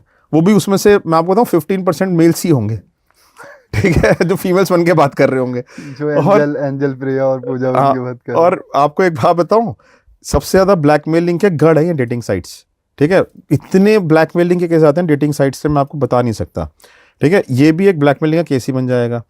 ग्लीडन साइड जो है, जो एक्स्ट्रा मैरिटल अफेयर्स, वो कहती है कि भाई कोई भी आदमी जाके रजिस्टर करे, एक्स्ट्रा मैरिटल अफेयर कर ले, और जिस वुमन को एक्स्ट्रा मैरिटल अफेयर करना है वहाँ पे जाके हाँ। वो अफेयर कर ले अपना, राइट। सो इन जगहों पे आपको क्या लगता है इंडिया जैसी कंट्री में, ठीक है, कितनी मैरिड वुमन, ठीक है, अपने आप को जाके एक्चुअली वहाँ पर रजिस्टर करेंगी? क्या वहाँ से ब्लैकमेलिंग नहीं जनरेट होगी? फिक्टिशियस लोग, फिक्टिशियस प्रोफाइल्स नहीं होंगी, राइट। सो डेटा बढ़ रहा है बिकॉज हर जगह ना डेटा आदमी ही बढ़ाते हैं ऐसी जगहों पे जाके, ठीक है, क्योंकि उनको ना लगता है कि ये तो बड़ा अच्छी जगह है, यहाँ से तो हमारे को एक फीमेल मिल जाएगी, right. But later on they get blackmailed also. मैं ये डिनाई नहीं करता, उनका डेफिनेटली 734% का इंक्रीज ज़रूर आया होगा, ठीक है, लेकिन उसमें 65% मेल्स हैं और 35% फीमेल्स हैं, ठीक है। वो भी तो होंगे ना कई कैटेगरी, जैसे मान लो गे हैं, जरूर वो अब ढूंढ तो मेल ही रहे हैं, तो वो भी डाटा में ऐड ही होंगे, फिर भी वो आ गए वो मेल कैटेगरी में। हाँ, लेकिन हैं तो मेल ही, लेकिन कैटेगरी तो, हाँ, कैटेगरी में आ गए, ठीक है, मैं आपकी बात मानता हूँ। लोग जो है ना सेक्सुअल प्लेजर्स जो हैं इन साइट्स के थ्रू सीख करने की कोशिश कर रहे हैं, और जितने भी परसेंटेज ऑफ इंक्रीज इसमें हो रहा है, that is not good for society, right. Ultimately ये एक ना एक दिन एक ये ऐसा टाइम बॉम्ब है जो उनकी लाइफ में कभी ना कभी तो फटेगा, चाहे वो आज फटे, चाहे से 5 साल बाद फटे, लेकिन फटेगा ज़रूर, राइट। बिकॉज मैंने ये देखा है कि जितने भी लोग ऐसी एक्टिविटीज़ में जाते हैं और ऐसे ट्रायल्स में जाते हैं आउटसाइड देयर मैरिजेस, एक ना एक दिन तो पकड़े ही जाते हैं या उनकी मैरिज डिस्ट्रॉय हो जाती हैं। तो आपको रीज़न क्या लगता है मोस्टली एक्स्ट्रा मैरिटल अफेयर का क्या रीज़न हो सकता है जो बढ़ रहे हैं केसेस? देखो, एक्स्ट्रा मैरिटल अफेयर के रीजंस जो है ना साइकोलॉजिकल भी हो सकते हैं, और इसलिए भी हो सकते हैं कि they are not sexually satisfied with their own partners, in the sense कि इंटीमेसी ख़त्म हो गई है मैरिज में से, पार्टनर के साथ जो है हर टाइम के झगड़े होने शुरू हो गए हैं, घर में जो है वो आपको सुकून नहीं मिलता, then you try to find it out somewhere else, right. So इसमें ये भी होता है कि like you are into that circle जहाँ पे आपको इजी एक्सेस ऑफ वैरायटी है, ठीक है। सो आपको ईजिली, आपको जो है आपका जो प्रीवियस पार्टनर है, कई बार ऐसा भी हमने देखा है कि that previous partner has not remained that good looking, तो आप जो है क्योंकि विद द एज जो है वो आपकी किसी की पार्टनर की वो कम हो जाती है, पर्सनालिटी कम हो जाती है, किसी की ज़्यादा रह जाती है, ठीक है। तो at that point of time you get attracted to a person who has got a better personality, right. So ultimately क्या होता है कि आदमी जो है ना मैंने जो देखा है कि अपने पार्टनर में बहुत सारी चीज़ें पाने की कोशिश करता है, राइट। एक्सपेक्ट करना बहुत ज़्यादा शुरू कर देता है अपने पार्टनर से, और एक्सपेक्टेशन जो है ना रिलेशनशिप को किल कर देती है। क्योंकि अभी एक न्यूज़ आपने शायद सुनी होगी, नोएडा की थी शायद मेरे हिसाब से, कि हस्बैंड ने वाइफ को बोला तो जिम कर, उसे भूखा रख रहा है, कहते नोरा फतेही जैसा फिगर बना। हाँ हाँ हाँ हाँ, वो न्यूज़ मैंने भी पढ़ी थी। हाँ, तो और ये तो आप कह रहे हो कि ये तो अखबार में आई थी, ठीक है, ये तो हमने तो केस किया है लाइव ऐसा, ठीक है। बिकॉज हमारे पास एक क्लाइंट आई, उनकी बेटी की शादी हुई एक लड़के से, ठीक है। लड़का जो है जो लड़की थी शादी तो उस टाइम पे कर ली, राइट। लड़की ने वेट रिड्यूस किया हुआ था, शादी के बाद उसका वेट बढ़ गया, राइट। सो कि शादी के टाइम पे उसने वेट रिड्यूस कर लिया था अपना, लेकिन शादी का दोबारा बढ़ गया उसका वेट। अब हस्बैंड जो है वो उससे रिलेशनशिप बनाने बंद कर दिया, फिजिकल इंटीमेसी ख़त्म कर दी उससे, राइट। सो और उससे कहता है कि तू रोज़ जिम जाया कर, राइट, जिम जाके पतली हो पहले, तब मैं तेरे से रिलेशनशिप बनाऊंगा, ठीक है। और वो बेचारी अपने आप को स्टार्विंग करनी शुरू कर दी, जिम जाना शुरू कर दिया कि हम पतली होंगी तो मेरा हस्बैंड मेरी तरफ अट्रैक्ट होगा, ठीक है। अपना काफ़ी वेट उसका बढ़ गया था, तो उसने 15-16 किलो वेट भी रिड्यूस कर लिया, बट फिर भी उसके हस्बैंड को अट्रैक्शन नहीं हुआ उसकी तरफ। तो अब उसकी मदर आई कि भाई इसका कहीं अफेयर तो नहीं चल रहा लड़के का, या ये गे तो नहीं है, कुछ तो नहीं है। लड़के के ऊपर हमने इन्वेस्टिगेशन करी, ठीक है। सो हमने पता किया कि ना तो उससे कोई अफेयर चल रहा है, ना ही वो गे है, ना ही कोई उसके अगेंस्ट कोई गलत वो कोई काम कर रहा है, राइट। सो लेकिन जब वो लड़की के साथ रहता था तब तो वो ऑफिस से काम करता था, जो लड़की अपनी मदर के यहाँ आती तो अपने घर से काम करता था, ठीक है। तो इतना अवॉइड करता था वो लड़की को, right, just because she lost her personality, right. So ये तो ऐसा तो हमने लाइव केस किया है, और ऐसे केसेस आर नॉट अनकॉमन। हाँ, बहुत ज़्यादा ही हो रहे हैं आजकल। हाँ हाँ। तो आखिरी में आते हैं, और एक ही सवाल है आखिरी, कि होटल में जाने से पहले लोग कहाँ, मतलब जाने से पहले नहीं, जाने के बाद, होटल में एंटर करने के बाद जैसे रूम में जाते हैं, कहाँ कहाँ कैमरे चेक करें? देखो मैं ना आपको एक चीज़ बताता हूँ, कि ये मैंने कई जगहों पे आंसर भी किया क्वेश्चन, और ये बहुत बहुत इंपॉर्टेंट आंसर है जो मैं देने वाला हूँ। हाँ। जो लोग ना अलग अलग तरीके से सोचते हैं, कुछ लोग मोबाइल में अपने ऐप्स लोड कर लेते हैं कि कैमरा ढूंढ लेंगे वो उसके वो थ्रू, ढूंढ पाते हैं ठीक वो है। apps? हाँ, कोई टॉर्च ला के देखता रहता है। आपको पता है इतने सारे तरीके माइक्रोस्कोपिक कैमराज आ गए हैं, ठीक है। आपके कैमराज फॉल्स सीलिंग में हो सकते हैं, एसी की वेंट के अंदर हो सकते हैं, आपके कैमराज किसी भी शो पीस के अंदर हो सकते हैं, किसी पेंटिंग के अंदर हो सकते हैं, किसी भी टेलीविजन के अंदर हो सकते हैं, जो सामने टेलीविजन लगा हुआ है, टाटा स्काई का बॉक्स लगा हुआ है उसके अंदर कैमरा इंडक्ट किया जा सकता है, राइट। आपका जो है कैमरा बेड की साइड में इंडक्ट किया जा सकता है, लैंप में इंडक्ट किया जा सकता है, मतलब आपके कमरे में जो भी चीज़ है उसमें इंडक्ट किया था। इतना माइक्रोस्कोपिक होता है कि आप नेकेड आई से उसको देख ही नहीं सकते, ठीक है। और ये जो लोग मोबाइल से ढूंढने की कोशिश करते रहते हैं ना, कहाँ कहाँ पर ढूंढोगे, किस किस जगहों पे ढूंढोगे, ठीक है। मैं गारंटी देता हूँ, गारंटी, मैं कैमरा लगाऊंगा एक जगह पे एक रूम में, ठीक है, उसको कोई मोबाइल की ऐप से ढूंढ के दिखा दे, ठीक है, और बिल्कुल क्रिस्टल क्लियर रिकॉर्डिंग आ रही होगी। तो Right? क्या क्या So, करें फिर? अल्टीमेटली मैं आपको ये बताने की कोशिश कर रहा हूँ, नो प्लेस इज सेफ, ठीक है। इसके लिए बहुत हैवी इक्विपमेंट यूज़ करते हैं हम लोगों के पास। वर्ल्ड का बेस्ट इक्विपमेंट है कैमरास डिटेक्ट करने के लिए और बग्स डिटेक्ट करने के लिए, जिसमें वर्ल्ड के बेस्ट स्पेक्ट्रम एनालाइजर्स हैं, जिसको कहते हैं कैस्ट्रल सॉफ्टवेयर और ऑस्कर ग्रीन सॉफ्टवेयर। ये हमारे बेस्ट सॉफ्टवेयर्स हैं। बेस्ट एनएलजेडीज हैं, नॉन लीनियर जंक्शन डिटेक्टर्स जिसको कहते हैं। बेस्ट थर्मोग्राफिक इमेजेस हैं, मैंटेरेज हैं। ऐसी कई सारी डिवाइसेज हैं जिससे हम किसी भी एरिया को स्कैन करते हैं कि वहाँ पे कोई बग या कोई कैमरा प्लांटेड तो नहीं है। और ये हमारे से पॉलिटिकल जितने भी पॉलिटिशियंस कराते हैं, ब्यूरोक्रेट्स कराते हैं, कॉर्पोरेट हाउसेस कराते हैं इंपॉर्टेंट बोर्ड मीटिंग से पहले, ठीक है। इंपॉर्टेंट जो सेलिब्रिटीज़ हैं वो कराते हैं, किसी ने कैमरा प्लांट ना किया वो तो, और बड़ी बड़ी इंस्टीट्यूशंस कराते हैं। उसमें इतना बड़ा इक्विपमेंट यूज़ होता है। इक्विपमेंट की कॉस्ट 5 करोड़ रुपए की है, ठीक है। 5 करोड़ रुपए की कॉस्ट से इक्विपमेंट यूज़ करने के बाद तो आप डिटेक्ट कर पाते हो। आपको कैमरे की ऐप से मिलेगा, उसके मोबाइल की ऐप से पॉसिबल ही नहीं है। पॉसिबल ही नहीं है। मैं आपको यही बताने की कोशिश कर रहा हूँ कि आप नहीं पता कर सकते। अब कर क्या सकते हो, रिलायबल प्लेस पे जाओ, ठीक है, रिलायबल होटल्स में जाओ। ज़्यादातर जो 5 स्टार होटल्स होते हैं, ठीक है, जिनकी चेन ऑफ होटल्स हैं, इनमें मैनेजमेंट स्ट्रांग होती है, लोग सुपरवाइज्ड होते हैं, ऑडिट सिस्टम से स्ट्रांग होते हैं। Rather than going to a 3rd class hotel, right, जहाँ उससे बेटर है कि आप किसी एक एस्टेब्लिश चेन ऑफ होटल्स में जाओ, राइट। सो वहाँ पे आप ज़्यादा अपने आप को सेफ फील करोगे और वहाँ पर ऐसा होने के चांसेस आर नेग्लिजिबल। चलो sir, thank you so much, आप हमारे पॉडकास्ट में आए, आपसे You're बात welcome. करके बहुत अच्छा लगा। धन्यवाद सर। You're welcome.